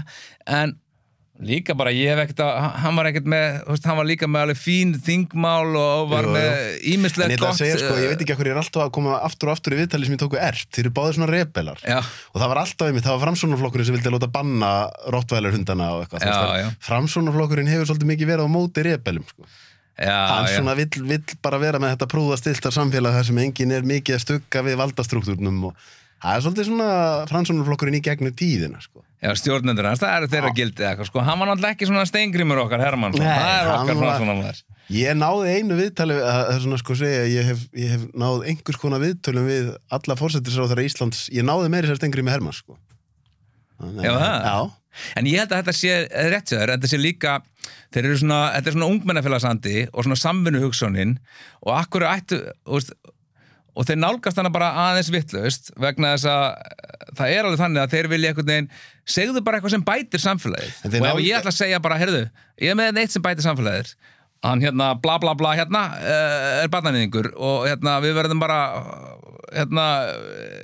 virkja samfélagið til að við getum tekið á því máli og komið honum þannig að hann sé allavega ekki kennari hér í bænum og taki út sína refsingu og við ætlum ekki að kveiki í honum eða eitthvað, en við þurfum einhvern veginn að díla við þetta mál, og hann er búin að vera vaða uppi og einhvern veginn í skjóli einhverja meðvirkni búin að vera nauðga drengjum á Ísafirði í áratugum, og þá bara, vá, þetta er nú svolítið neikvæðni, skilur, kemur ungmennafélags, hættan á ungmennafélagsandinn segir, sko, og auðvitað það líka einhver leiti tíðarandi, eins og segir með Ólaf Skúlason og svona, við vorum bara í þessum tíðaranda, það var bara þetta var í rauninni, við erum komin rosalega það er smá íróní að í Klaustursmálinu séð að kvenkins framsóknarmaður sem gengur hver harðast gegn framkomið þeirra, segja Lilja Alfreðsdóttir var náttúrulega bara brjáluði við hvernig þið töluðu, sko. Það er svona ákveðin írónía í því, sko.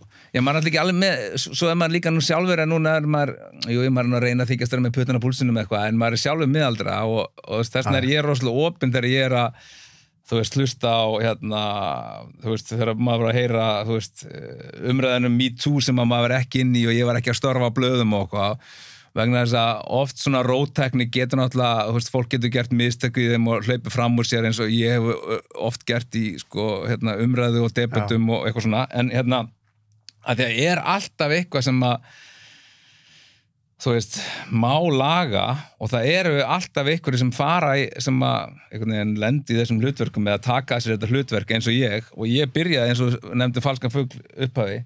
Þú veist, þá byrjaði ég að koma með eitthvað tíðindi sem voru svona sjokkarandi, en ég hafnaði algjörlega að það hafi bara verið til að sjokkara, heldur ég vildi færa tíðindi. Já, klárlega. Og það sama með þetta það voru alveg fáránleg, þetta er eins og margt sem hefur komið fram síðan við, sko, sviptum hulina af mörgu á DFF og þessum 3 árum eða tæpa 3 árum sem ég var þar fyrst með Illuga Jökulssyni og svo með Jónasi Kristjánssoni.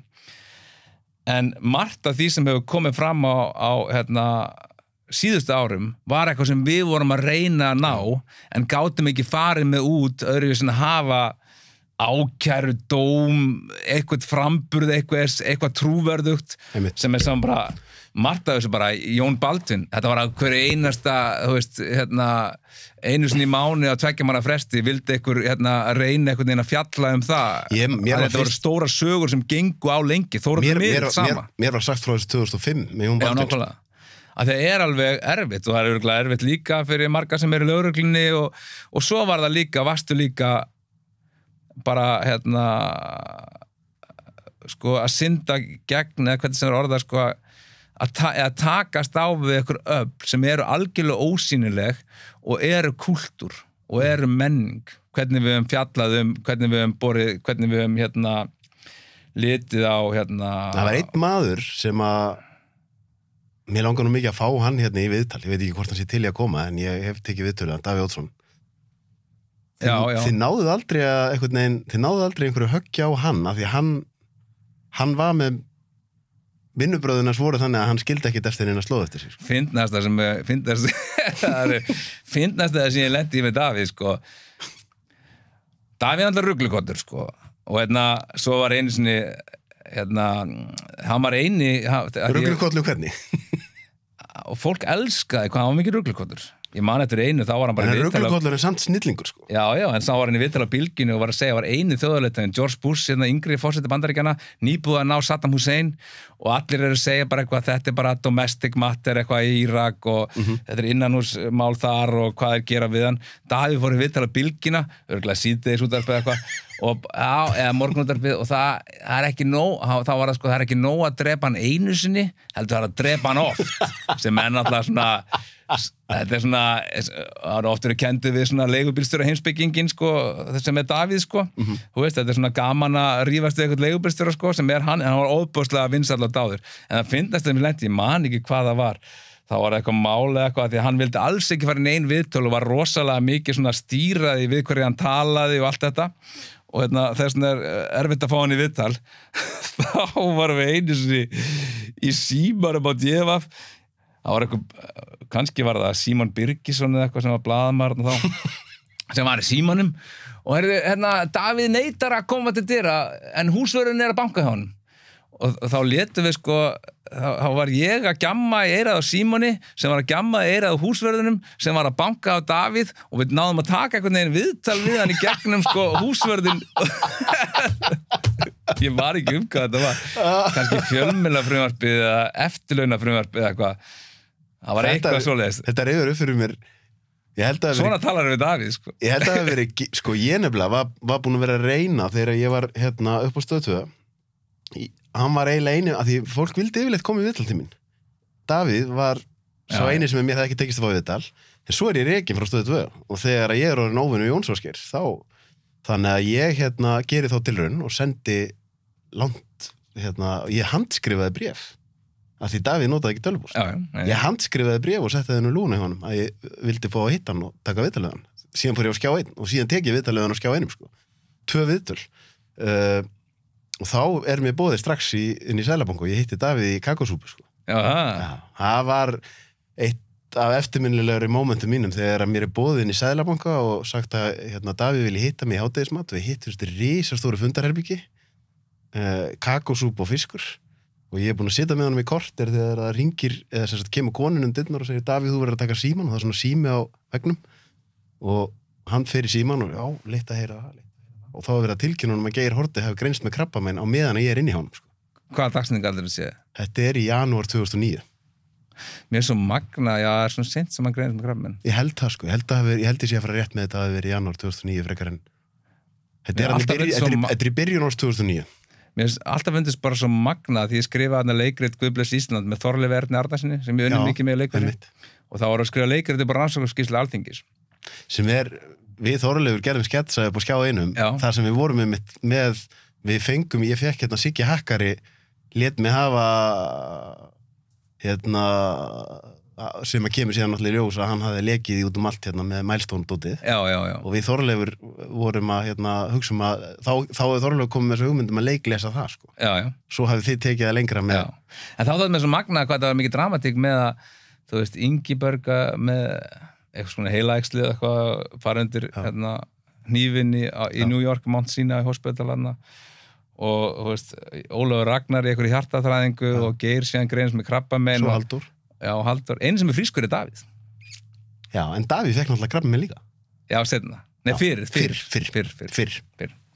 En þetta mjög góða punktur, ég pældi mikið í þessu og mér líður stundum eins og ég hafi verið á einhverju sýrutrippi þarna þegar hrunið var vegna þess að ég var alltaf í hennu bara Svanhildur Hólm hættir í Íslandi í dag og Sigurlaug, dóttir hans Jónasar, hún með mér í þættinum en hún tekur ekki pólitísk viðtöl, þannig að ég alltaf í henni í miðju hruni með þennan þátt að taka öll viðtöl og allt í henni komið með bara rosalega heimildamenn út allt og ég bara þarna á blaðamannafundunum þegar Alþjóða Gjaldeyrisjóðurinn þá er ég að fara að taka viðtal við Ingibjörgu ég fer sko baksviðs þar sem hún og þá hún einmitt þú veist, þá eitthvað með hangklæði á hennar því hún bara svo veikburða hún að reyna að fara að tala við heimspressuna kom með krabbamein, það var rosalegu tímin Já, það var svakvægt Ég var bara að huglega Já, ég bara var ekki að gera neitt Það var að spyrja það út Við erum konur fengið flug með fjölmiðlun og að spyrja það út í Silentri 30 eftir því það eitthvað sem við langar að gera Mér langaði þess að ég var með Jóhannes Kristjánsson en daginn sem byrjaði með Kompás og svona einn af okkur fremstu rannsóknarblaðamönnum og nú Helgi Seljan náttúrulega stoltið að standa í stóru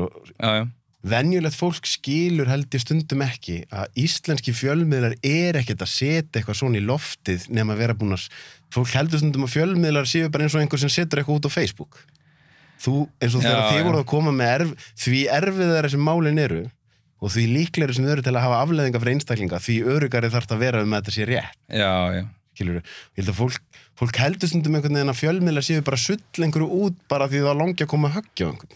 Já, ég held að þeir séu nú mjög varkárir Helgi og Jóhannes Káar sko, ég var nú aldrei svona varkár, Nei, en það sem ég kannski samt að segja íslenski fjölmiðlar á margan hátt miklu vægari en fjölmiðlar mjög víð í heiminum en samt umtalið eins og þeir séu rosa harðir.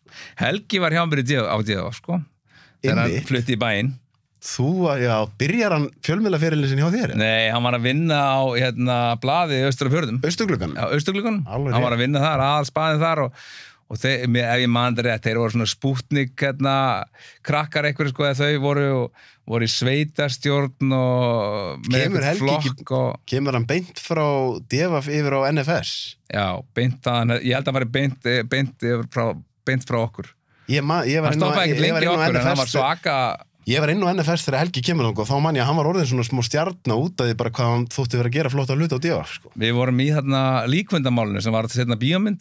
Ég skrifaði handriti í sönnu sakamálum. Og Helgi var á Austurglugganum, var okkar aðal heimildamaður fyrir austan og var að skrifa fyrir okkur og ég held að hann hafi gert rosalega grínaði sko því að bara í fyrsta símtælinu vildi ég ráða hann á staðnum að því ég hafði svona svona ruglkenningum ráðningar bara að ráða eitthvað sem ég líst vel á að þú veist aldrei hver verður góður sko en ekki alltaf ráðið þannig skilur en ég meina hefnaðist það ekki ágætlega, þú réðst marga góða blaðamenn.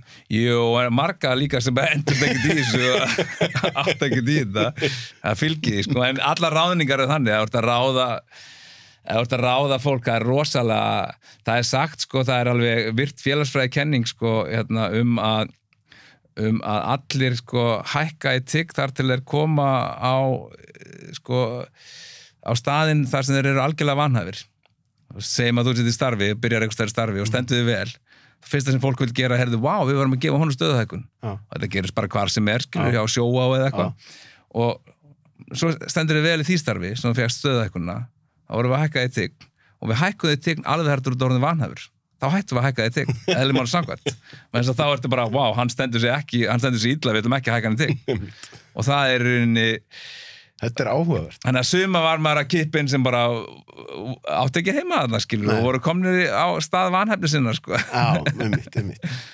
Mér nefnilega svo áhugavert að því... En þetta er sagt líka ritstjórana, þess vegna eru við sem vorum mikið ritstjórar, við vorum bara beint upp á algjörlega vanhæfir og svo komumst við ekkert lengra. Mér langar að spyrja aðeins út í starf ritstjórans og ég veit ekki þú ræður hvað þú segir mikið, af því að ég fattaði það ekki fyrir en að ég var rekinn frá Stöð 2.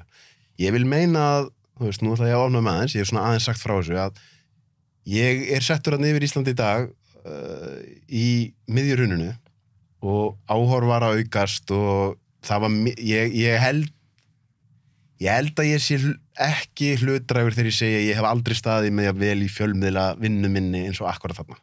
Ég var að gera frábæra hluti. Sjónvarpsstjórinn á Stöð 2 á þeim tíma sem fer síðan á Skjá 1, Pálmi Guðmundsson, hann kemur til mín ég held að sé 19. eða 20. desember og segir þú ert að standaði það vel að ég vil veljir fólk að frétta gólfunni hérna til þess að vera með þér í sem þætti eftir áramót. Getur náttúrulega ekki að halda áfram að gera þetta. Ég er rekinn viku síðar. Ég spurði Geir Haarde 20. desember held ég sé að fara rétt með í beinni útsendingu út í lífeyrissjóðana. Ég spurði hann ég var búinn að vera punkastóldi í lífeyrissjóðanum. Ég spyr hann, veist þú til þess að yfirmönnum íslenskara lífeyrissjóða hafi verið mútað eins og ég veit? Og hann segir, þetta er nú dilgjur, þetta er ekki dilgjur. Því mínar heimildur þar voru ekki bara skotheldar, þar voru algjörlega skotheldar. Eftir og fékk ég að vita að yfirmaður samtaka íslenskara lífeyrissjóða hringdi Geir Haarde korter eftir að þetta viðtal var búið og spurði hann, hvar hefur þessi strákur þessar upplýsingar? Ari Edvald sem var yfirmaður 365 á þeim tíma var yfirmaður lífeyrissjóðs, hafði verið áður. Mig gruna mjög sterklega að þarna hafi ég bara verið orðin of. Ég talaði Steam í beinni útsendingu Þorgerði Katrínu Gunnarsdóttur og alls konar svona hluti sem og þá var ég fréttamaður sem hafði mitt verið að fá stöðuhækkanir, standa mér svo vel, en ég sá það ekki fyrir en eftir og hvað ég var í raun og veru ignorant í því hvað ég hélt að ég mætti gera. Að því svo talaði ég við alla fréttastjórana sem höfðu verið yfir mér eftir að ég var rekinn og þá fekk ég að heyra Róbert Marshall, hann meira að sagði þetta í viðtalið við Deva, hann sagði ég var beðinn, Jón Ásgeir bað mig að reka Sölva. Þegar ég skrifaði fréttum að Jón Ásgeir hefði verið stoppaður að þýsku lögreglunni þegar hann var í hraðakstri í Gumball-kappakstrinum og þá var bara hringt, það þarf að reka hann og síðan fekk ég fleiri svona meldingar að það hefði oftar en einu sinni verið og þá áttaði ég mig á því ég hef aldrei skilið hvað fréttastjórarnir og ritstjórarnir að fá frá eigendunum.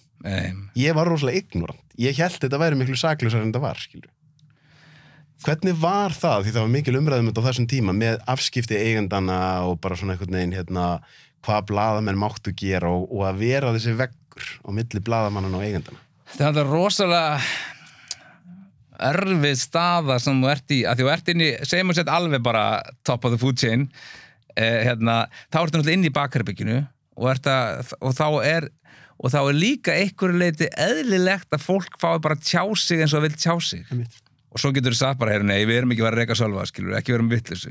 Þú verður að hugsa, rétt, hárrétt. Þannig að það er alveg, þú ert alveg komið þangað, skilur, og fólk verður að fá tjá sig svona eitthvað. Og svo er þetta náttúrulega vandræði með í heiminum almennt, er þetta vandræði með eigendur sem er í svona mörgu. Þess vegna hefur oft hefur verið bestu eigendur hafa verið fólk sem hefur tekið bara að sér þetta hlutverk. Eins og bara margir töluðu vel Svein Eyjólfsson sem eiganda fjölmiðils sem var eigandi, hann er framkvæmdastjóri Vísis, þú veist, rétt fyrir Guðmundar- og Geirfinnsmál og svo Þorsteinn Pálsson sem var seinna ráðherra og er ráðinn við hlið Jónasar Kristjánssonar sem ritstjóri Vísis og Sveinn og Jónas kljúfa Vísi og stofna dagblæði sem seinna verður dagblæði Vísir þegar dagblæðirinn er búin að vinna samkeppni við Vísi.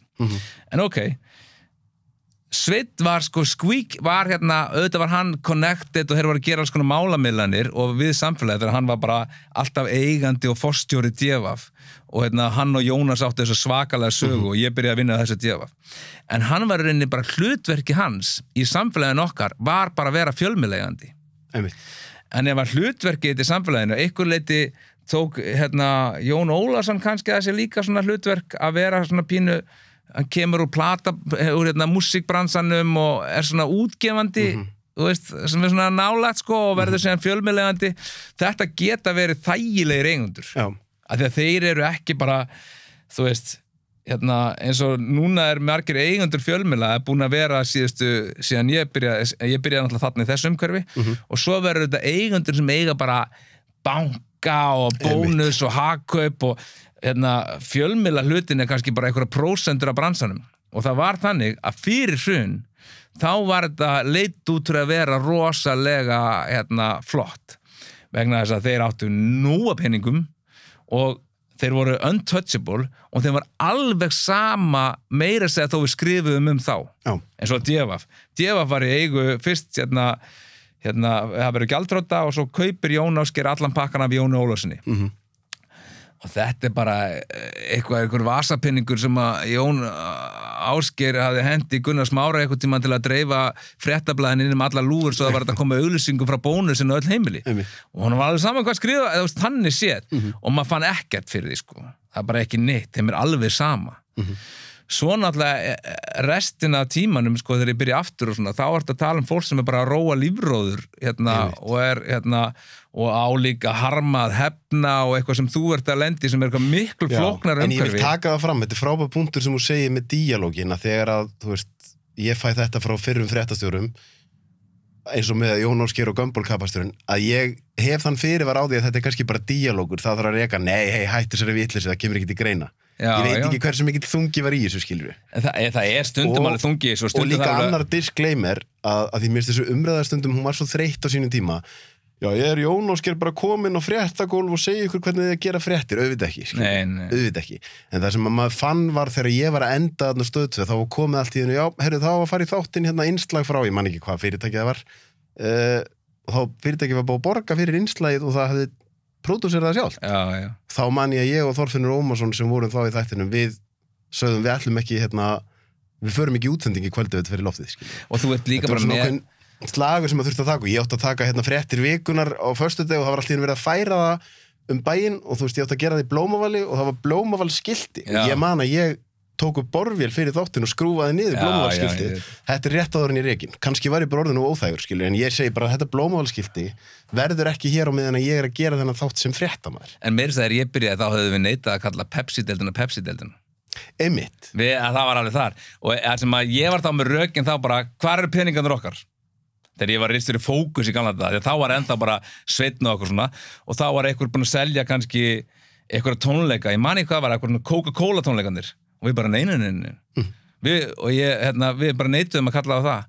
Ég sagði bara þá sagði maður við aðstændar ekki nema Coca-Cola komi og borgi mér fyrir eða brandari eða ekkert var að gera það skilur við auglýsum ekki Coke skilur það er auglýsingadeild, kaupa auglýsingu og þannig var og það var allt öðruvísi, núna er þetta allt öðruvísi en það er satt að miskilningun er líka með það blaðamaður á Vísi sem hringir í þig núna eða skrifa fréttir með þessu hann getur innan einhverja marka skrifa hvað sem hún sýnist en það getur vel verið að ef hann er bara en það breytir því samt ekki að þetta er ég var hrifnastur þessi fyrirkomulagi þegar einhver tekur þetta hlutverk, þetta er miklu erfiðara ef segjum að ég sé bara businessmaður og ég eigi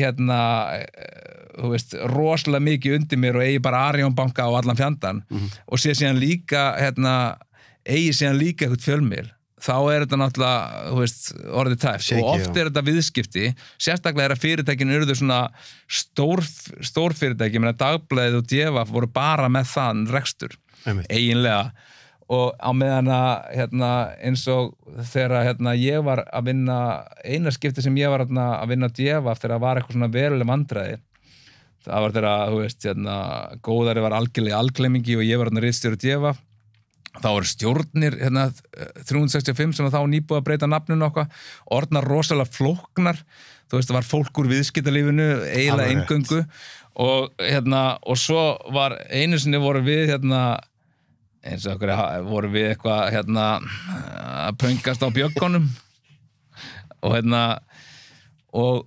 þeir náttúrulega eru bara og ég með Ásgeir Friðgeirsson í símanum endalaust maður og reyna að stöðva eitthvað frétt sko og fréttaskýringu og hvað sem var eitthvað og þá man ég eftir að þá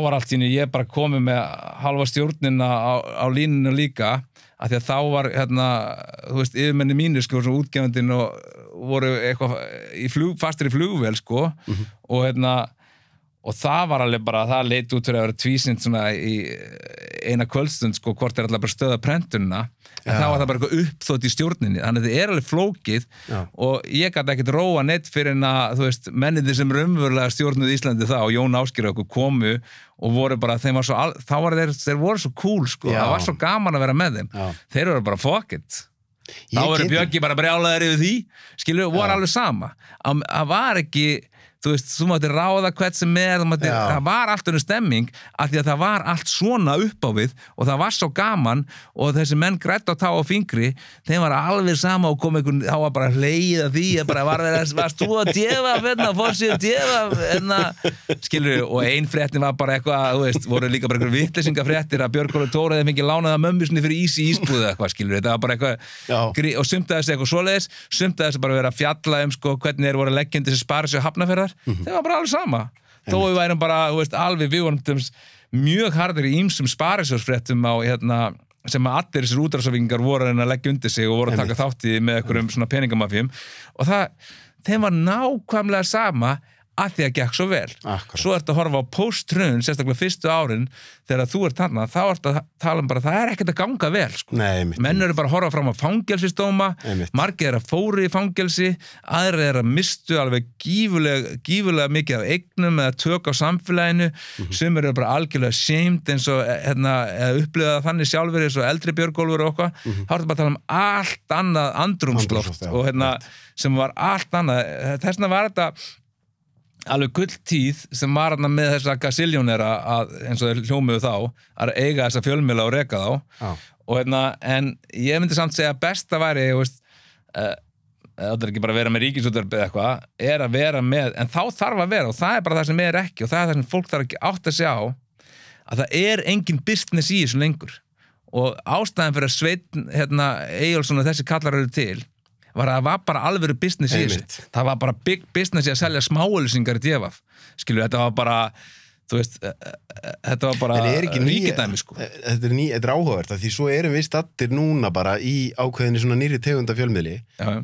Þar sem þetta er eiginlega, þú veist, nú er ég til dæmis að gera þessi þætti hérna núna og það er engar auglýsingar ennþá og en á einhverjum punkti verði að fara að fá borga fyrir þetta, því ég er eiginlega bara í fullri vinnu. Þá er aðalatriðið mitt bara þetta gegnsæi. Ef ég fíla eitthvað fyrirtæki og það bara verður hér og það bara eru þessir eru með mér í liði, þeir eru bara hérna bak við hérna þátt og það er allt sýnilegt, skilur. Og ég er bara að halda upp í hérna umræðu og ég þarf að fá laun einhvern veginn, skilur, það er einhver, skilur, þannig að... Þessna segja við erum með kerfi sem er alveg hægt að búa til eitthvað í kringum ef við viljum þetta, sem er alltaf hættanar og hvernig alltaf skipa nefndir í það, eitthvað sem er kerfi eins og rithöfundalaun eða listamannalaun eða eitthvað, menn það er þannig bara það er búið að byggja fyrir löngu síðan síðustu prentsmiðuna sem verður byggð á Íslandi hún er Mokkahöllin skil, það er bara síðast að verður aldrei prent það verður aldrei byggðin í prentsmiða og að því að það er engir að fara bara við erum ekki að fara að sprengja okkur það mörg aftur í tíman að við fyrir að gefa dagblöð og það verður bara eitthvað að vera að selja smáauglýsingar that ship has sailed hins vegar sko, hvað ætlum við að gera? Ég veit ekki til þess að nokkur fjölmiðill hafa efna því að hafa Jóhannes Káar í vinnu Einmitt. og veist, En þá hann myndi ég eftir að segja, þetta sem skilur, þú talar með áskriftirnar. að því að hann að vinna long-term project. Já, hárrétt, og hann til dæmis að því núna. Hann er búin að elta COVID-ið vestur á firði og það sko myndefni sem hann hefur tekið í kringum COVID og Íslandi sturl. Já. Þú veist, hann var þarna einn með kamerun og meðan að það var verið að bera lík út og þetta bara ruggla. Já, hann fáralega góður, en hann alltaf... En þá kemur þessi spurning hvernig var hann sjá fyrir sér? En þú veist að tala með áskriftirnar á þann. Einn möguleiki að ég sé þetta svolítið þannig að fjölmiðlar nútímans eru einstaklingar. Það er að segja Jú. Ég treysti Jóhannesi K.R. og mér alveg sama hvort hann á RÚV eða Stöð 2 eða hvort hann með sitt eigið. Nú ég með mitt podcast og ég vil trúa því að ég hafi unni fyrir því að fólk kannski treysti mér svolítið. Þá kannski einhverjum sem eru bara tilbúinir til þess að borga fyrir að hafa mig sem fjölmiðil, skilur. Það einn möguleikin. En síðan ég tók fund með Katrínu Jakobsdóttur, núverandi forsætisráðherra, þegar hún var þá menntamálaráðherra. Þar sem ég var að spurði hana, hefur pælt í þeirri hugmynd að ofan á listamannalaunin verði bætt fjölmiðlamannalaunum. Þar sem þú fær tækifæri til að vinna að einhverju í kannski 6 eða 12 mánuði og þú skilar kannski ákveðnu output í ljósvakamiðla, þú skilar ákveðnu output í prentmiðla, en þú fær algjört frelsi til að vinna það og þú veist, og þá það í raun og veru að ríkið fjármagni fjölmiðlun einhvern veginn öðruvís en bara í gegnum þessa stóru stofnun RÚV, sko. Fjármagnilega ríkið gegnum einstaklinga, sko. Af því það þú veist, á þess að ég sé eitthvað að upphefja sjálf á mig hér að bara umræðan sem oft sér stað hér fyrir unga kallmenn, ég að fá skilaboð frá mönnum sem eru að segja mér að þetta sé að kollvarpa geðheilsu þeirra til hins betra, skilur. Það samfélagslegt valjú í því. Já. Þetta reyndar erfitt, sko, að því að ég veit ekki svarið þessu, en ég held að reyndar eitthvað svona síðan, ég veit samt að, þú veist, ég hef, sækjum ekki það núna, en ég hef verið á rithöfundalaunum og eitthvað, og þú veist, þetta líka, við þurfum einhvern veginn að finna út úr þessu sem að hendar einhvern veginn, sko, hvað landið okkar lítið, þú veist, þú selur x marga bækur og þú veist að þetta ekki peningur sem þú lifir á út ári, skilu, þó myndir skrifa bóku hverju ári, þó maður sé, þú veist, bara mjög hátt upp á metsölista, þá þetta bara lítið land og ekki peningar sem að koma þær í neðri millistjætt, sko, og rithöfundalaunin eitthvað 400 skall verktakagreiðsla á mánuði eitthvað, skilu, og það líka þú veist, ef þú tekur mínus að launatend gjöld frá því, þá ertu bara atvinnuleysisbætur cirka, berstrýpaðar atvinnuleysisbætur. Já, bara berstrýpara, þetta er rosalega erfitt og ég veit að margir rithöfundar sem eru vini mínir og eru að vinna bara á íslensku markaði og eru jafnvel að fá verðlaun og eitthvað og veist, þetta er alveg rosalegur svona kotbúskapur sem það ákveðin, ég myndi alltaf segja fyrir lítið land eins og Ísland og nú ég kannski smá hlutdrægur af því að hann vinur minn, en Jóhannes K.R. til dæmis við sem samfélag viljum hafa þennan mann í vinnu við að vera rannsóknarblaðamaður. Já, vandamálið að við viljum það. En það séu margir aðrir sem vilja ekki, rétt. Og sér bara, þú veist, það bara heilt stórfyrirtæki, sko, milljarðamæringar að reyna að reka einhverja hugmyndum, sko, fréttaskýringa þátt á YouTube, hvað Helgi Seljan ekki að vera með vinnu á RÚV. Þannig að það alveg fullt af fólki sem að vilja það ekki og þetta tókstræðan. Það sem var, eina sem við vitum að raunverulega, núna erum við bara að fara inn í ókunna tíðskilu við þekkjum og BBC og RÚV og eitthvað svona og það eitthvað svona, það hangir inni ennþá, en við þekktum hins vegar annað sem var þessi díll að, blaðamennirnir geta, þú veist, sagt sjálfum sér að þetta sé fag og þeir geta unnið út frá sínum prinsipum, þeir með að meira segja bara eins og Washington Post taka, þú veist, forseta niður og eitthvað svona, af því að það business í því og það einhver sem tók að sér hlutverkið að reka þetta og eiga þetta og þola bakherbyggið í rifrildi við eitthvað pólitíska og fjármálaöfl en at the end of the day var alltaf þannig að bæði var einhver auglýsingamarkaður sem var ekki bara auglýsingamarkaður, hér ég stórfyrirtæki að auglýsa. Auglýsingamarkaður var miklu flóknari, það var sko fasteignaauglýsingar og smáauglýsingar og atvinnuauglýsingar og alls konar auglýsingar sem voru og það var svona einhver hluti af tekjunum og hinn hlutin af tekjunum voru áskriftir og þetta voru fólki sem átti Washington Post eða eitthvað, voru milljarðamæringar og einhverju einasta samfélagi var í rauninni eitt blað sem hélt þessum dagblað sem hélt þessum prinsipum en var í rauninni með einhvers konar einokunar stöðu öðruvísi gata ekki lifað vegna þess að þetta voru, og meira þess að voru dagblað voru kölluð, sko, á 9. áratugnum voru kölluð peningaprentvélar af því að það skiptir engum máli segjum að þú sett á Mogganum 1987 og ert að reka Moggan og við erum búin að eyða þessu miklu blaðamenn þeir eru svo frekir og þá bara skrúar aðeins upp í verðinu áskriftinni, enginn segir upp. Einmitt. Skrúar aðeins upp í auglýsingaverðinu, enginn segir upp. Saman með DFF, skrúa aðeins upp, smálýsingaverðinu, setja 10 kall í viðbót á smálýsingarnar og þá bara tókuðu peningi sem tilbaka.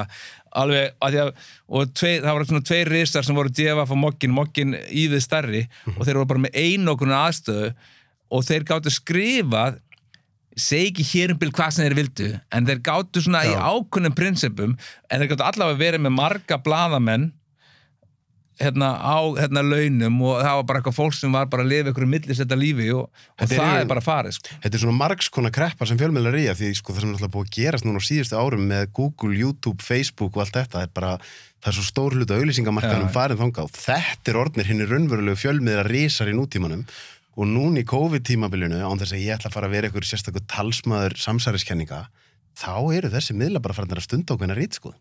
Það er bara verið að taka niður vídeo á YouTube, það er verið að taka útlut á Facebook. Ég hef lendið í, þegar ég ætlaði að auglýsa eitthvað á Facebook, það er bara tekið út af því að það er ekki viðurkvæmilegt orðalag. Það er bara ritskoðun í gangi, skilur við. Ef það kemur fyrir sígaretta eða alkohól, nei, passar ekki guideline-unum. Ef það kemur fyrir eitthvað orð sem er blótsýrði, passar ekki guideline-unum, skilur við. Þetta er áhugavert, sko. Er líka fáránlegt eitthvað, þú veist, að þetta... Og öll umræðum COVID sem er ekki svo umræða sem að á að vera hinn rétta samkvæmt svona ákveðnum guideline-um frá yfirvöldum, hún er tekin út, eða sett í shadowban þannig að hún sérst síður, skilur við. Völd þessara miðlur eru rosaleg, sko. Ég er alltaf að hata Facebook. Þú gerir það? Já, ég er á Facebook, sko. Zuckerberg, sko... En ég hata það með aðalega því að ég er með svona persónugerð sem enda ef ég er þar mikið. Yfirleitt veit ég aldrei lykilorðin á Facebook. Er það svoleiðis? Já. Svo ef mér langar að segja eitthvað sem ég reyni að hafa bara sem sjálfshól. Ef mér langar að segja eitthvað ég sé frábæra, gangi vel. Þá bið ég eiginkonu mína lykilorðið.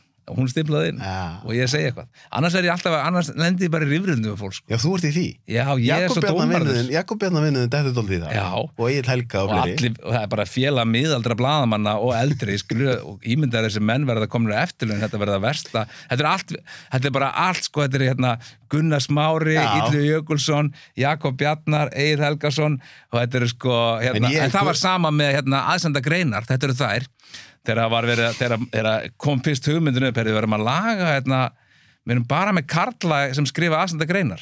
Einstaka sinnum kemur eitthvað kona og skrifar, skilur og þá fór maður að spyrja hvað er að þér sem sér aðsenda greinar þú er að laga kynlautlinn og vilt þú kíkja á e-mailin minn? Einungis karlar skrifa mér að því að þeir eru alltaf obsessed á að vera með eigin skoðanir á heilanum sko. Það er ekkert betra að gera.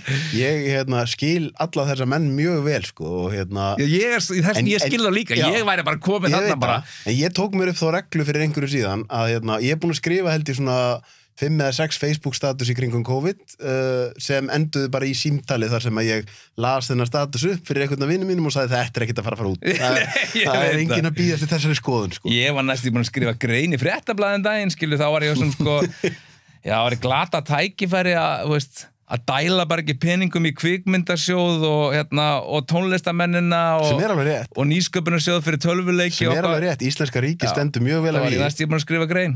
Við getum bara látið þess aðsendu grein í lofti hér. Það þarf að sturta í alvörunni talað. Ég er búin að tala við hagfræðinga.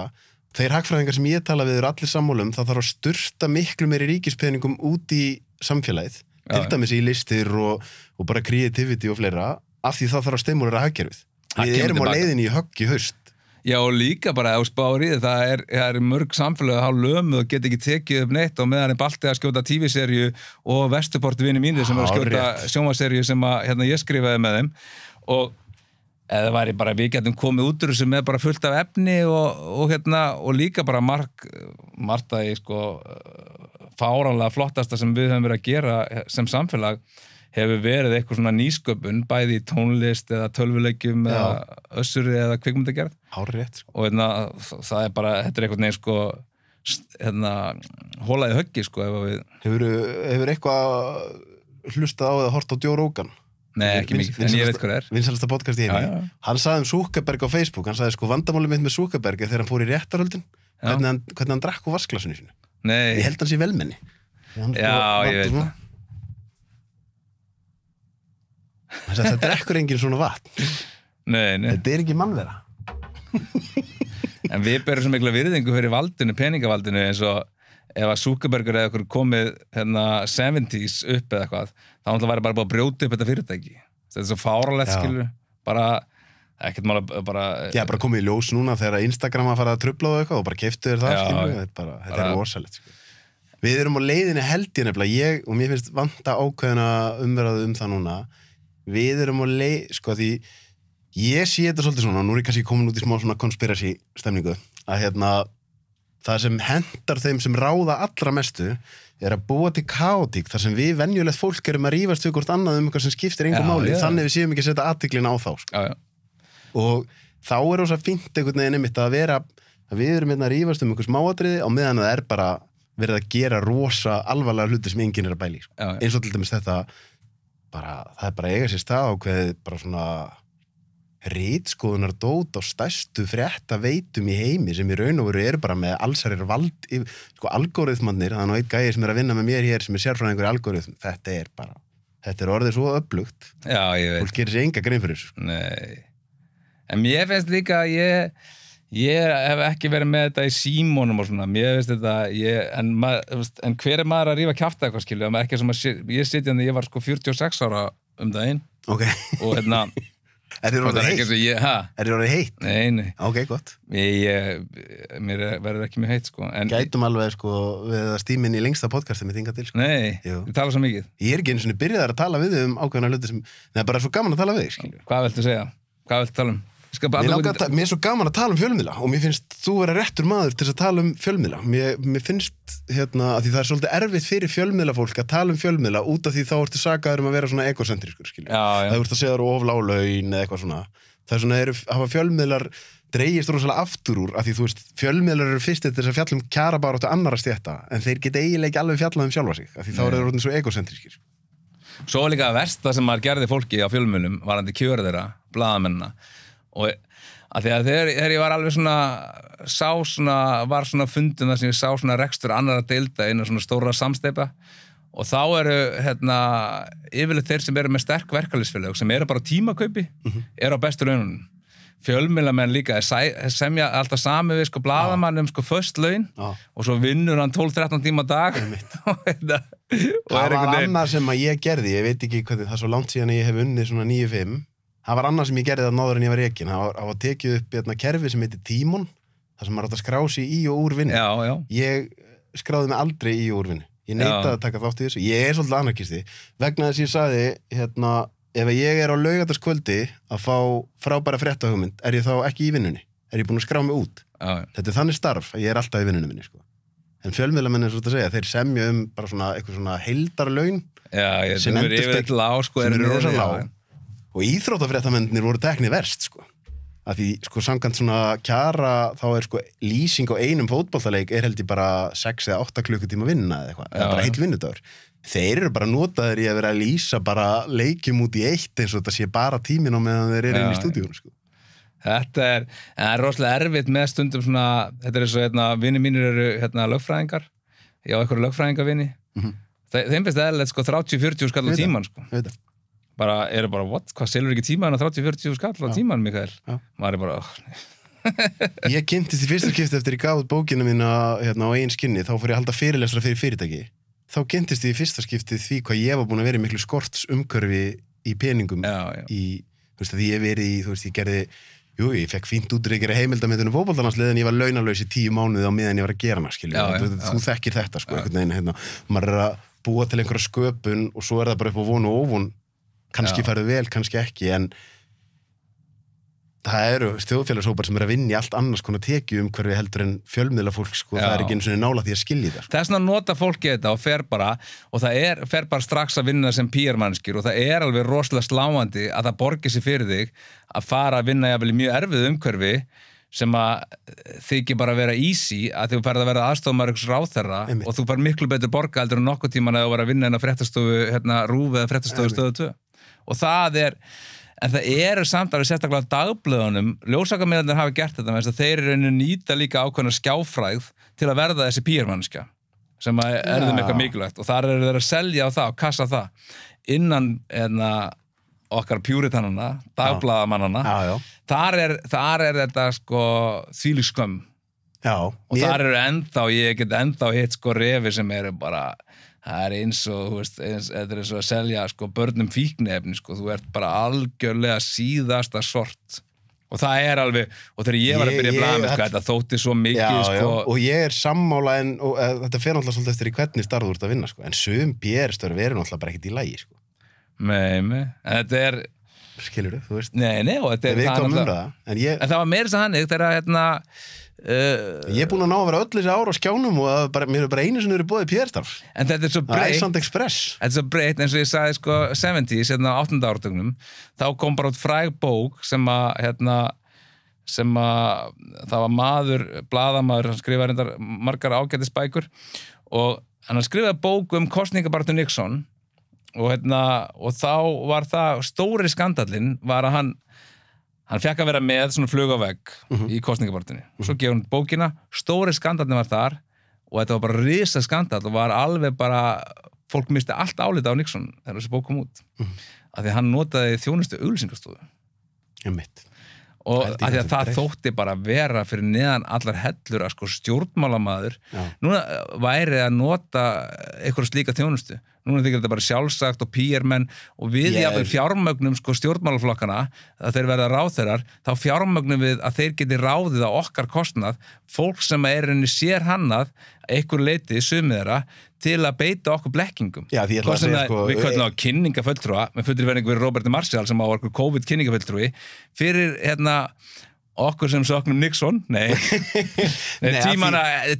söknum með eldri tíma sem við lifðum aldrei reyndar því ég fættist þannig 74 en þú veist þá er þetta bara þetta var óhugsandi og við sjáum náttúrulega svolítið að því ég verð bara að játa það það er að verða ef að auglýsingastofur væri nú versta vandamálið núna erum við aðeins farin að sjá á Íslandi bara að sé svolítið í þessu samherjamáli núna þetta eru ný tegunda vinnubröðum sko. Og ég verð að játa það er ákveðin þegar ég talaði ákveðin hátt lífeyrissjóðina þá voru menn í fullri vinnu við að reyna að finna eitthvað á mig ég fekk það bara staðferð og þá hugsa maður, þetta er ekki alveg í lagi sko. Að það sé bara menn á rosalega háu kaupi við að reyna að finna eitthvað sem þeir geta gert og þetta er það sem ég held að kannski venjulega fólk skilji ekki alveg þegar það er verið að tala svona fjölmiðla standardin sé á leiðinni niður, þá er það náttúrulega bara út af því eins og maður eins og Jóhannes K.R. ég ber svo mikla virðingu fyrir honum að nenn að halda þessu áfram hann er alltaf að fjalla óþægileg mál þá er bara hættan að Jóhannes K.R. endi bara eins og Helgi Hóseðarsson endi bara þú veist, fátækur maður með skilti á Longholtsveginum af því að það er, þú veist, einhvern veginn ég segi svona það er íktasta útgáfan af því en að því að bara við erum ekki voru að finna svarið eftir að viðskiptin fór úr þessu og þá sitjum við uppi með það að við erum bara með að því að business er einhvern veginn það er sko innbyggt í það business það er bara sjáð eins og núna var eitthvað held ég þýst fyrirtæki að borga Bandaríkjamönnum billjónir í bætur fyrir að hafa verið útbúa bílinn þannig að hann fari inn á mengunarstöð og þá menga hann ekki neitt svo keyrir hann út og mengi út allt skilu, þetta er frægur skandal það var Volkswagen og fleiri bílaframleiðendur voru að þessu að því að innbyggt inn í business er að við erum í business, við ætlum að græða peninga við erum samherji, við viljum græða peninga í Namibíu við viljum græða peninga við að einhver leiti endur í soltið er eitthvað eins og það sem að fallegt við að vera blaðamaður þegar ég var blaðamaður og það var endur í soltið ætti að vera sannleikur jafnvel þó að hann væri sársaukafullur okkur að maður hafði eitthvað svona gufugt til að það var það sem manni fannst þannig seldi maður sjálfum sér hugmyndina að gera þetta og vera í þessu endur í soltið þarna eru og maður fyrirgaf eitthvað sem græddi pening á blaðinu eða það var þannig, svo núna græðir engin pening á fjölmiðlum og einhverjir eru bara aðeins á hugsunamennsku eins og Kjarnin eða eitthvað sem bara þar er eitt svona Jóhannes K.R. svona Don Quixote að berjast Þórður Snær og hann er frábær og ég borga eitthvað 500 kall þar sammála, þetta eru rosalega virðingaverðar tilraunir en þeir eru alveg bara Helgi Hós með skipti sko, en er ekki alveg þar en að því að þú ert bara fara gegn sko peningavaldinu og þú veist, þeir eigi ekki breyk, skilur það er ekkert grín því að hvaða áhrif er það búið að hafa á rekstur samherja hvað heitir þátturinn? Kveiks þáttur Namibíu ekki neitt hvaða áhrif hafði það 2004 eða 5 kannski þegar við skrifum það að Árni Matt sem var þá málslútandi sjálfstæðismaður skilur græddi allavega 50 milljónir ef ekki 100 ég held að hann átti 2 hluti í Sparisjóði Hafnarfjarðar hvaða áhrif hafði þessi frétt hann varð fjármálaráðherra í næstu kosningum það hefur engin þetta sko að því að við erum að fara gegn þessum völdum einstaka sinnum og yfirleitt það þannig að það theatrics Þetta er það sem skyggir á sko dýrkun mína á dagblaðamennskunni tala í gegnum einhver leiti. Theatrics, teaterið, skilur sjónarspilið, það hjálpar. Heldur þú að frétti á stundinni Sigmund Davíð hefði fellt Sigmund Davíð?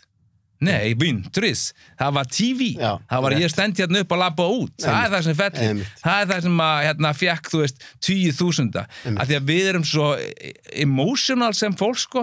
Við vorum svo móðguð að hann skildi ekki segja okkur satt í live. Ef hann myndi ljúga að okkur í stundinni eða djefa. En svo það áhugaverð pæling að það sem gerist þegar að Jóhannes kemur og Panama-skjalaumfjöllin kemur og þá einhvern veginn verður þungin það mikill að það verða mótmæli og Sigmundur endar en svo kemur Namibíu þátturinn þá hugsaði ég, nú að fara að gerast það sama og gerist í Panama-skjölum, en það gerist ekki. Nei, það var ekki nóg mikið teater. Heldur það sé málið? Ég sýnist það oft, sko, það þarf eitthvað svona... Ég tek það fram bara að Þorsteini Mái boði bara hingað ef hann vill koma í viðtaltíminn. Við erum að tala samherja, sko. Ég vil bara vera fair, ef ég að tala fólk þá má það koma í viðtal. Mér finnst það áhugavert að Það var stefnan að djefa, við hringdi mig alla handrukkarana og alla. Já, en mér finnst áhugavert að það eru bara búin að byrtast viðtöluðan inn í gömlu 365 samstefnunni og í þeim viðtölum hefur orðið Namibía aldrei verið nefnt. Nei. Áhugavert, þú veist. Já. Ég er ekki að segja neitt, en það er áhugavert. En ég held að þetta sé Ég held að það verði rosalega, það verður alltaf erfiðar, en það er samt... Ég er búin að kalla yfir mig með því að fá þig hérna í viðtal, sko. Ég er í fyrsta lagi farin að svitna, bara shit, nú er eitthvað að fara að vera fúlur út í mig. En ég segi það líka, það er rosalegt að hver skipti sem maður kíkt ofan í, og hérna er ekki bara að tala um íslensk fyrirtæki, en bara svona fyrirtæki. Hver skipti sem er kíkt ofan í skúffu á flestum fyrirtækjum, eða mörgum fyrirtækjum, þá bara, þú veist, hver hefði ekki kvarlaðan einum að þeir hjá Volkswagen einhverju stórfyrirtæki með alls konar gæðastjórnun færi að falsa, sko, mengunarvarnir eða búa til eitthvað kerfi sem væri þannig. En við kíkjum á okkur, þá er alltaf bara eitthvað, vá, býttu, hverjum datt þetta í hug? Og svo við bara labba og vera að kaupa vörur af þessum fyrirtækjum, hvaða vörur sem það eru alltaf að, eflaust að breyta og eyðileggja eins og ég hugsa mikið vel mataræði og það er nú bara reyndu að finna út úr því bara og með Google og öllu að versla föt við sko fyrirtæki sem eru ekki að nýta sér starfskrafta sem maður farið illa með eða vörur almennt. Þetta er bara eitthvað frumskóð sko nema maður finni bara rolluna sjálfur og reddi sér sko og prjóni peysuna og öllanari og allt það, þá er þetta bara ofboðslega frumskóður. Það er að því að það er eitthvað innbyggt inn í þetta sem er alveg það er eitthvað inn í þessum kapitalisma sem er að endurrisöltið er bara peningar og þeir bara og það er bara eins og það breytir jafnvel besta fólki eins og í Gollum í Hringadólasögu maður er bara orðin og það var það sem ég fann það var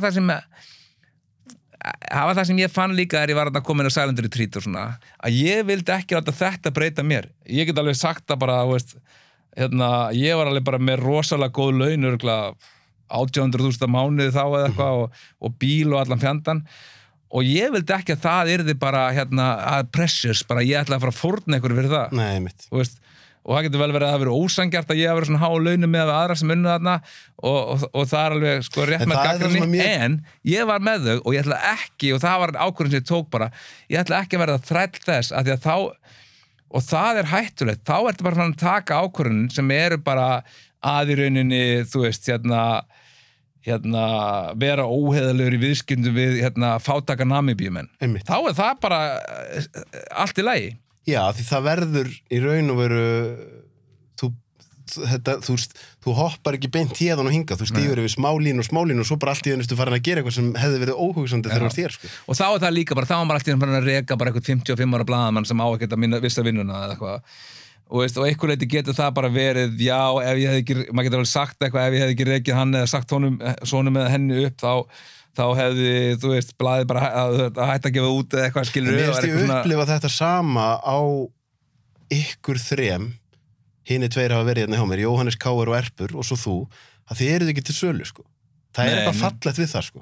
Já. Og ég vil trúa því að ég sé svolítið þannig karakter líka, að á einhverjum búndi vill maður einhvern veginn hafa einhver gildi bara ef jarðarförðin minn á morgun. Já, ég veit það. Hvað er ég búin að vera að gera hérna, sko? Já, það er bara eina sem við eigum sko gildin okkar, sko. En það ég hef samt alveg saman með því að það er alveg erfiðara því ég, eins og varst að spyrja mútið aðeins, hvernig að vera, þú veist, eða þú ert alveg inn í bakherbygginu og svona, þú veist, þá alveg, þú veist, að því ég svona emotional, sko, ekki til sölu og eitthvað svona, og ég lærði til þess að rosalega mikið af Jónasi Kristjánssoni og Illugan það líka, en líka af Ólafur Þótt Stephensen sem kom úr allt öðru umhverfi en ég. Ég kom úr þessu rebel umhverfi, sko, kynntist bara brjálaðingum í blaðamennsku. Hann ólst upp á Mogganum, miklu íhaldsamari maður og varður ritstjóri Moggan, sko, tiltölulega ungur og síðan ritstjóri Fréttablaðsins, kom með allt annan bakgrunn og var miklu svona að mörguleiti á alveg skynsaman hátt svona gamaldags kapitalisti, skilur, sem ég er ekki að segja og þess að munurinn sá, ég las þetta í New York Times að munurinn sá að þeir tóku þessu Kodak sem var bara Apple þess tíma, bara besta fyrirtæki í heimi og allir voru með bara Kodak-vélar og við með Apple síma sem þeir nýtist á okkur kínverja til að sko framleiða. Okay. En sko þeir tóku dæmi sko svona janitor eða húsvörð sem er manneskja sem er að sjá þrif og kemur svona inn á skrifstofan eins og þessa í lok dags og eitthvað. Kodak manneskjan 1980 hún var sko í kvöldskóla í háskóla, skilur, hún var með scholarship fyrir börnin sín, hún var með lífeyrissjóð og hún var með alls konar forréttindi réttindi sem hún hafði sem starfsmaður Kodak. Apple, verktaki, innflytjandi með sko skítalaun er alveg að sama á manneskjan sem er núna að skúra kringluna. Bara fara illa með hana, níðast á henni, engin réttindi, engin framtíð, ekkert fyrir aðstofana fyrir börnin hennar, ekki neitt. Og það er sko að Bandaríkin voru svo rosalega mikið, voru svo óbúslega sósíalist land.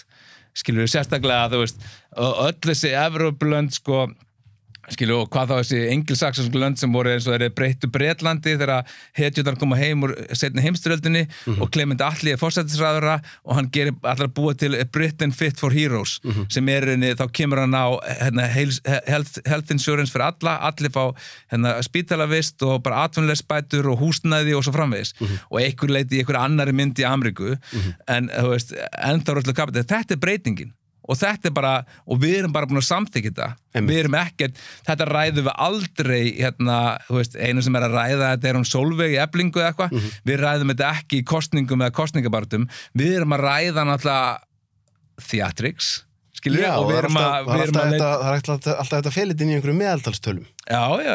Skilur við, að þú veist, það getur verið að aukast gífurlega mikið hópar á Íslandi sem bara á ekki fyrir neinu en meðaltölun eru voða fín.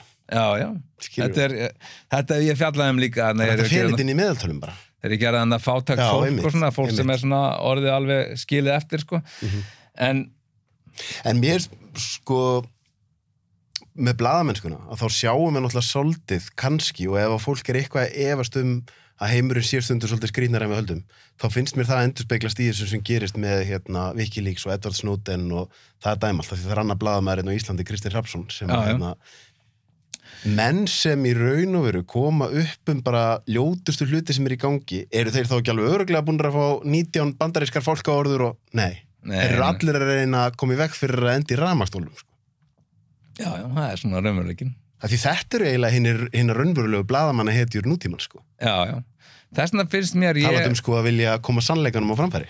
Og ég hugsa núna ekki algoritmarnir að ná okkur á meðan að vera með að tala Snowden og eitthvað skilur. Já. En þess vegna finnst mér magna, sko, og veist, eins og bara Jóhannes K.R. og svona, þú veist, í einhverjum alternativ veruleika hefði viðtalið við Sigmund Davíð alveg geta að fara öðruvísi og upplýsingarnar allar verða sömu og Jóhannes K.R. væri bara, veist, hefði í einhvern smá tíma verið mest hataðasti maður Íslands. Rétt.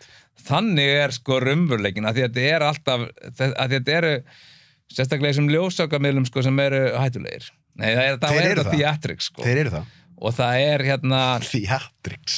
Ég ætla bara að nota þetta orð. Þetta er náttúrulega, þú veist, og það er bara þannig, þetta er, og það er sama með eins og, við vorum náttúrulega rosalega, það kom mér líka óvart, sko, þegar ég var að skrifa fyrir sjónvarp, þegar ég var að skrifa svona helsti okkur, sko, þetta eru rosa fáar setningar. Rosa fáar. Þegar fólk hefur enga og fréttir mig að bara vera 3 mínútur. Ja, 3 mínútur eru lengstu sjónvarpsfréttir sem til eru. Það var einmitt hjá mér, að bara, nei, ég verða að fá að hafa þetta 1 mínút og 40 sekundur. Nei, 1:20. Já, ég veit, það er svolítið hlaupið á þessu, sko. Það er bara ekki rínast, sko. Þetta er þannig miðill eitthvað, sko. Já. Ég vann aldrei við þetta. Nei, og ég verða að vera sammálaði með það að blöðin koma náttúrulega meiru til skila, sko. Já. Sjónvarpsfréttir, það er það sem að mér finnst svo geggjað hafandi prófað öll þessi form, ég er að prófa að vera íþróttafréttamaður, ég er búin að prófa mjög margt í fjölmiðlunum, að þetta form núna finnst mér æðislegt, að fá, ég er að eiga 2 klukkutíma samtal við þig, allir þeir sem hafa á þessu, það er ekki hægt að taka þetta úr samhengi, þú bara færð alla þessa 2 klukkutíma. En það var líka bara meira sko ljósmyndarar voru bara margir af blöðum, og það er ekki, þú veist, ég efast að Vísi.is með 10 manna ljósmyndadeild, að það er bara alvöru hugmynd sem heitir photojournalism, það er bara raunverulega bara, þú veist, raunverulega ritstýrt og raunverulega pælingar og þú veist, það var bara tímaritum sem að mátti nota Photoshop eða eitthvað, á þessum blöðum var þetta eitthvað svona algjörlega heilagt hvernig við ætlum að einhvern veginn að dokumentera sko samtíma okkar og þú veist. Eitt sem ég langar að spyrja út í með það, var það ekki þegar þú varst yfir Devaf sem að mér fannst eins og þið hafa stundum náð einhverjum myndum.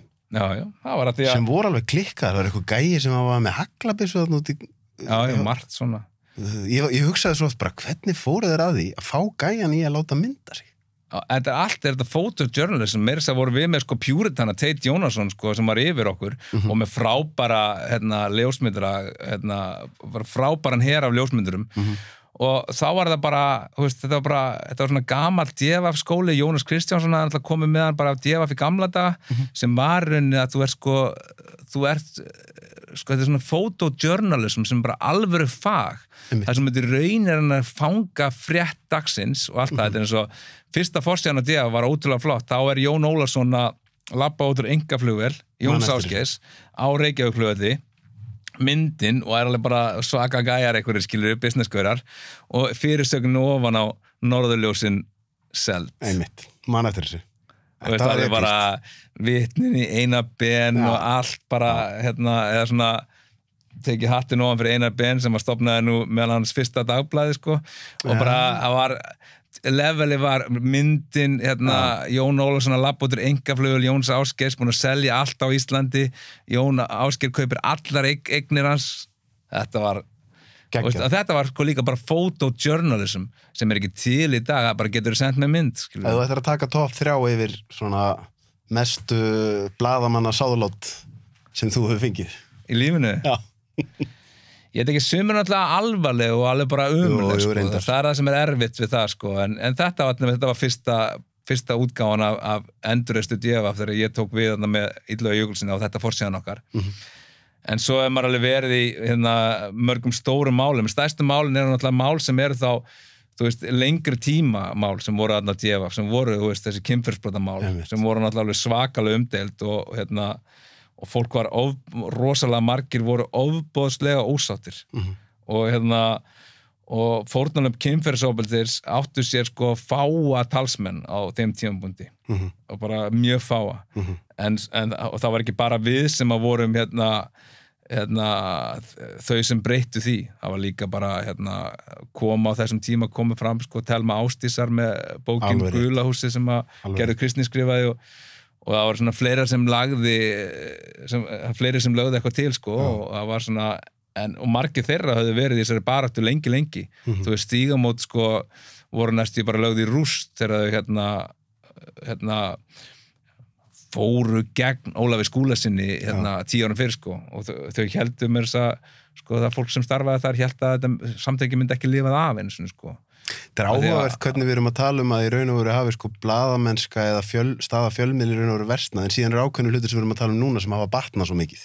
Já. Eins og bara þetta skilur, bara hvað fólk á erfitt með að skilja sem er ekki eldra en það tíðarandan sem var gagvart kynferðisbrotum og gagvart... Og það margt sem breytist líka fyrir þetta annan tíðaranda. Ég man eitt sem vorum með á Fókus á DF í gamla daga.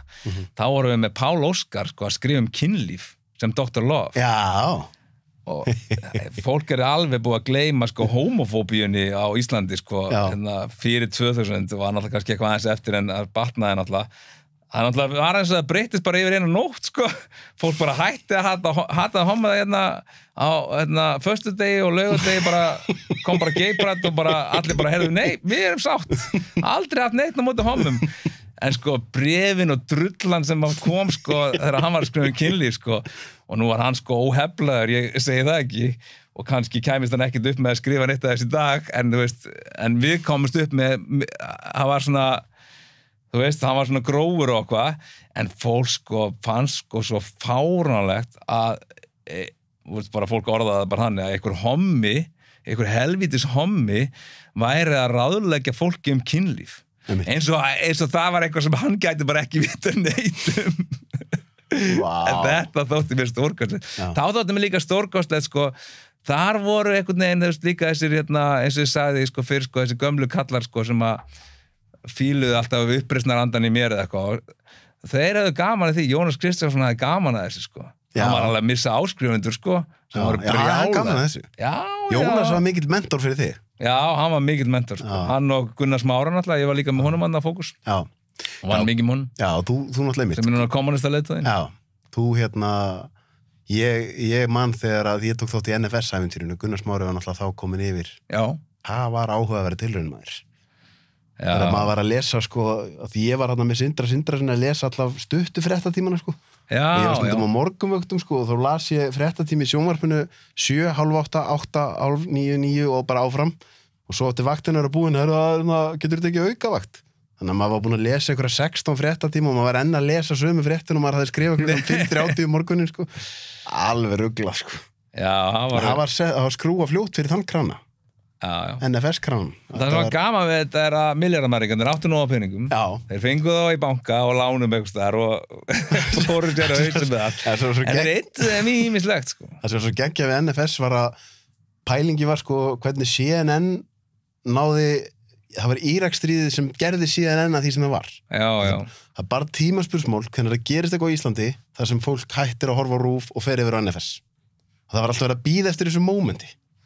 Svo vinnur Unnubirna ungfrú heim og það var útsending held ég í 2 sólarhringa þar sem voru menn að tala Unnubirna Þetta var rosalegt sko. Þetta er alltaf að fyndi sko þegar fólk að gera eitthvað sem það sem ástæðan fyrir Ísland virkar sem samfélag að fólk að gera eitthvað sem að eins og það líti ekkert á til þess að það búi bara 350.000 manns það er stórkostlegt. Það er alveg geggjað sko. Það er stórkostlegt. Þannig var þetta á þessum blöðum. Maður var bara eins og maður verið gefin út frá New York. Maður eða London. Maður bara, já, við erum að vinna þetta og gera þetta tabloidblað og þetta og ég var inn í svona yfirmannabatteríunni þegar þessi NFS hugmynd kom sko bara, já, við ætlum að gera bara CNN á Íslandi. Auðvitað. Og maður bara, já, ég trúði þess alveg þá sko. Maður bara, já, auðvitað maður, ég er enda að setja því að við vorum svo óþekkir, þá setja ég við minni það. Kannski var það NFS eða bara breyttu sýningatímanum eða eitthvað að því við vildum sanna á DFF var náttúrulega DFF, Fréttablaðið, Stöð 2 og allt var komið undir sama hatt, sama eiganda, sem var 365. Og við náttúrulega vildum sanna það að við værum sko engum háðir og enginn ætti okkur. Ekki einu sinni Jón Ásgeir, ekki einu sinni 365. Við áttum okkur sjálf. Þá settum við fyrsta, þegar Stöð 2 breytti eitthvað tímanum á fréttanum sínum með 1830 eitthvað, þá settum við fyrstu könnun sem þið fengu sko, þá settum við mynd af fréttasettinu sko, auglýsingamyndinu þeirra sko, Stöð 2 sem var sko hínum við dyrnar eða eitthvað sko, var bara við hliðina okkur í húsnæði og síðan bara fyrirsögnin var á fossi, þjóðin hafnaði. Þetta var til að sanna allir hötuð okkur, allt sko fólki fólk í mötunetinu var bara, þú veist, eða þú ert búin að gera svona við samstarfsfólk þitt sko, með bara einhverja annari deildinnar fyrirtækisins og þetta sko fer þá var sko plakot í öllum sko stórmörkuðum, sko þetta var alls það bara, þú veist, og þetta voru bara, ég man ekki hverju voru þarna, kannski var Logi Bergmann ekki byrjaður, en hverju voru, þú veist, fréttalesar eða eitthvað, skilur. Hann kom þarna mjög fljótt eftir henni fyrst byrjaði. Edda Andrésar og Páll Magnússon kannski. Sigmundur Ernir var komin. Sigmundur Ernir, það var bara þjóðir hafnaði og það höfðu okkur allir, sko. Þetta var, okkur var mjög mikið í mun að sanna að við varum ekki handbendi eigandana. Þess vegna vorum við með, þú veist, fréttir að þessu ríka fólki og stríða þeim og stríða öllum, sko. Stríða öllum. Ég man einmitt að þú sagðir með viðtalið, óbeina viðtalið sem við tókum við Davíð, þá hugsaði ég Eirík Jónsson. Já, hann var ég held að það hafi verið Gissur sem sagði mér þegar Sundlaugur synti í land í Eyjum.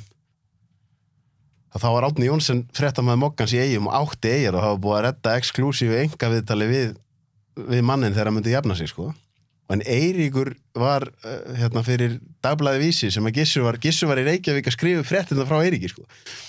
Og hann sagði mér þess að sögu að Eiríkur hefði stólið engaviðtalinu frá Árna með því að hann fór í kjallarann á spítalanum og fór í læknaslopp og komst inn til Guðlaugs. Ég veit ekki hvort þetta er satt, sko, en hann sagði mér þess að sögu. Og ég fór einhvern tíðan í mannstættir í þeirra Bubbi, hvað mál var þetta? Þeirra Bubbi fyrir eitthvað viðtal og Eiríkur Jónsson, það er eitthvað Bubbi fallinmálið. Bubbi fall, það var eitthvað. Og hann segist vera með einhver sönnunagögn, Eiríkur.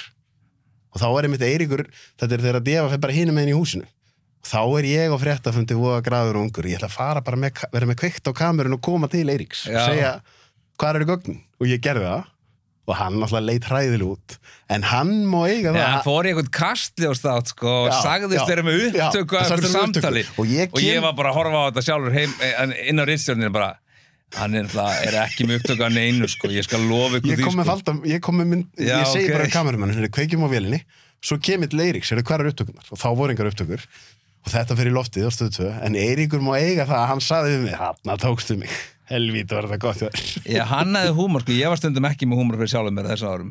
Ég man eftir einn fyndnasta sem gerðist, sko, á Deva var þegar, það var, sko, náttúrulega, og okkur var líka mikið umhugað sko, innflytjendur. Og það var svona okkar, við vildum alveg segja þeirra sögu og var svona mjög mikilvægt fyrir okkur.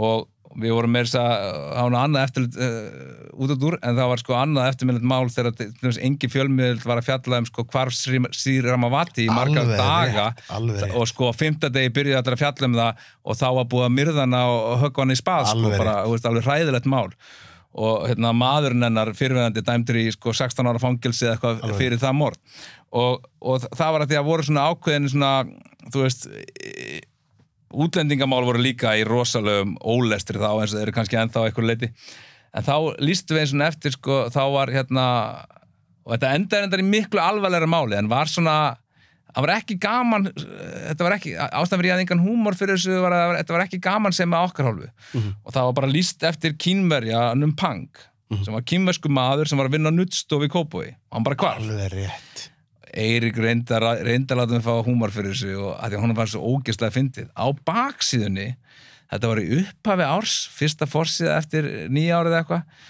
á baksíðunni er Eiríkur mætir í vinnuna, ok, gerðu þetta á sko svona 9 ársvaktinni eða eitthvað, þetta er 2. janúar kemur þetta blað. Síðan Eiríkur svona, en er hann ekki á baksíðunni?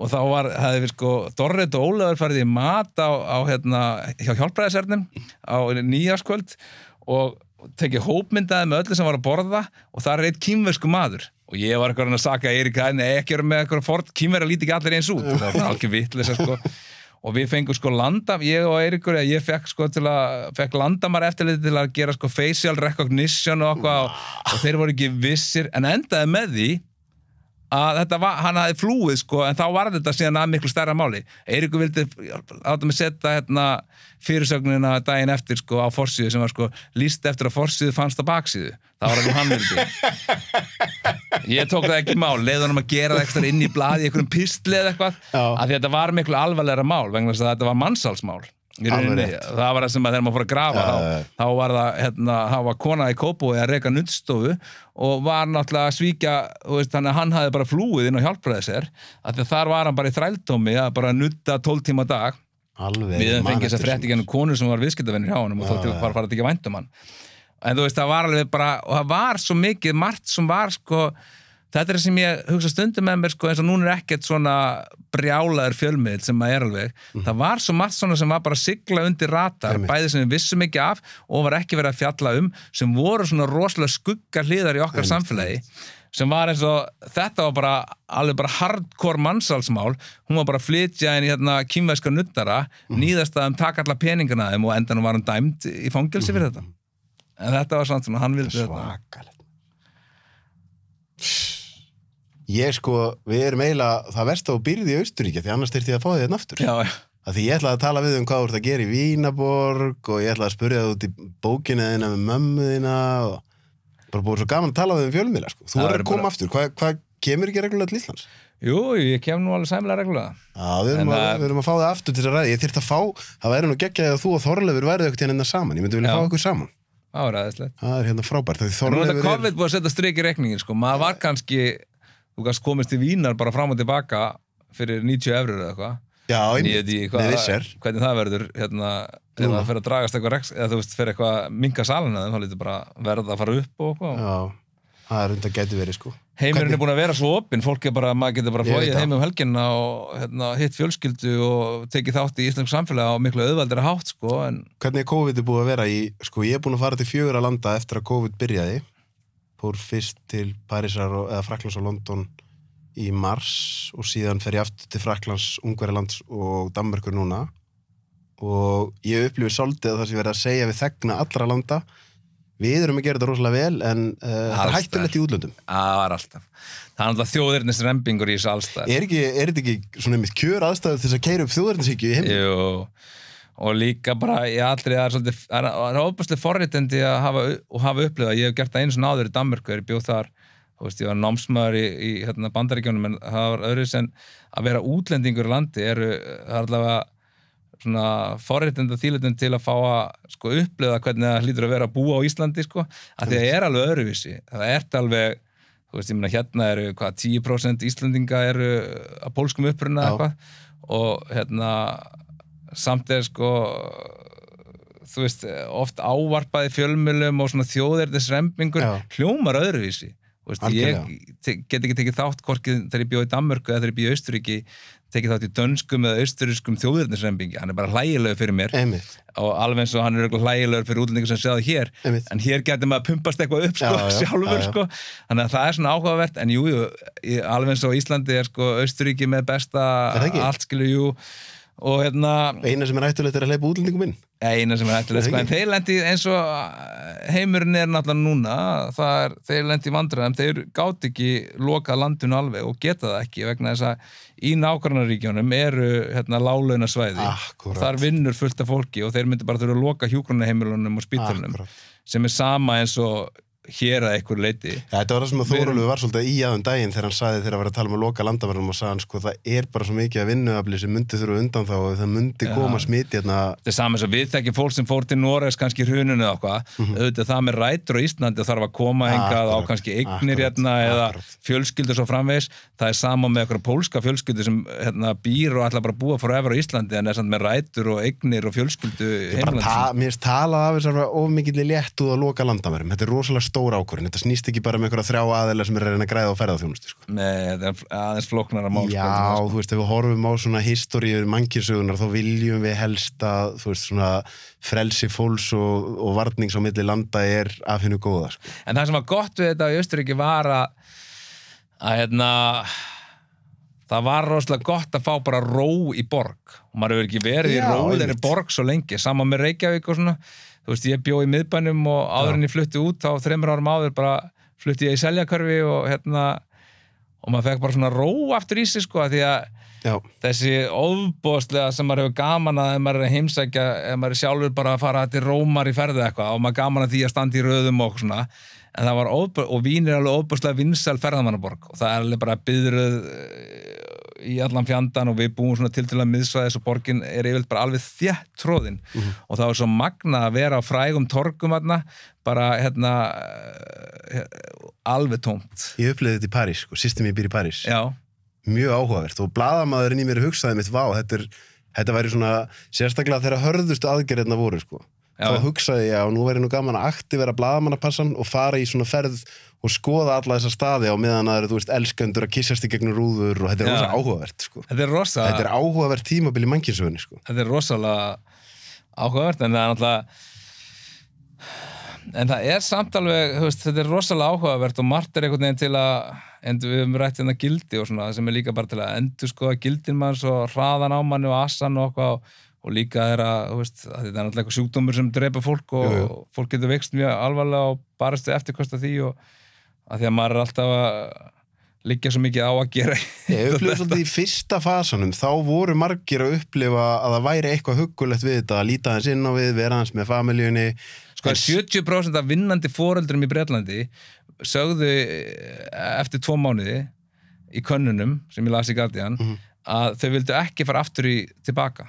Já, var það svolítið? Já, að því að gerðist eitthvað við mann sjálfan líka, veistu, hérna, sem er einhvern veginn, sko, þetta er rosalega mikið bras, skilur við, þegar maður er með krakka og svona og þetta eru, hérna, ómetanlega tímar og, hérna, við fengum allt í einu stelpurnar báðar heim, sko, skóla og leikskóla og, veist, það var svolítið svona, veist, þetta hægði á fólki. Tilbæðast er að vinna, skilur, hvað er maður að reyna að gera og græða, sko.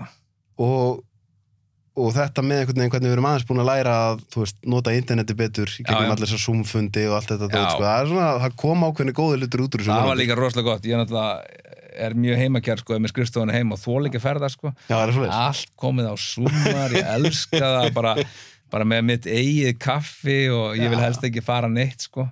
Og svo líka var rosalega margt þarna sem að, þú veist, eitthvað fólk sem hefði ekki hist í mörg ár vildi allt í að fara að halda eitthvað vinahitting, sko, á Zoom eða eitthvað, sko.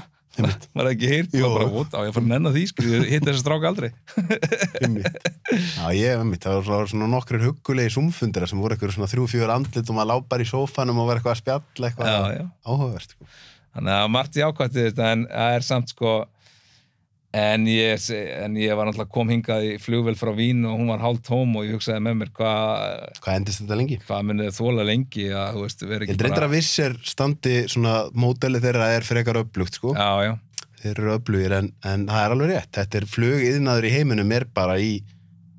Þetta var svo sweet deal, sko, maður skiptir mann engum máli hvar maður bjó. Einmitt. Ef það fer að breytast og maður fer eitthvað, vonandi ekki aftur í tíman eitthvað með það, þú veist, það náttúrulega Já, maður allt í hennu upplifir, er maður búin að upplifa eitthvað svona hápunkt á því að geta verið að flakka á milli landa, sko, það er svona, maður veit það ekki. En svo er nú að maskínan fer alltaf bara aftur í gang, sko. Jú, reyndar.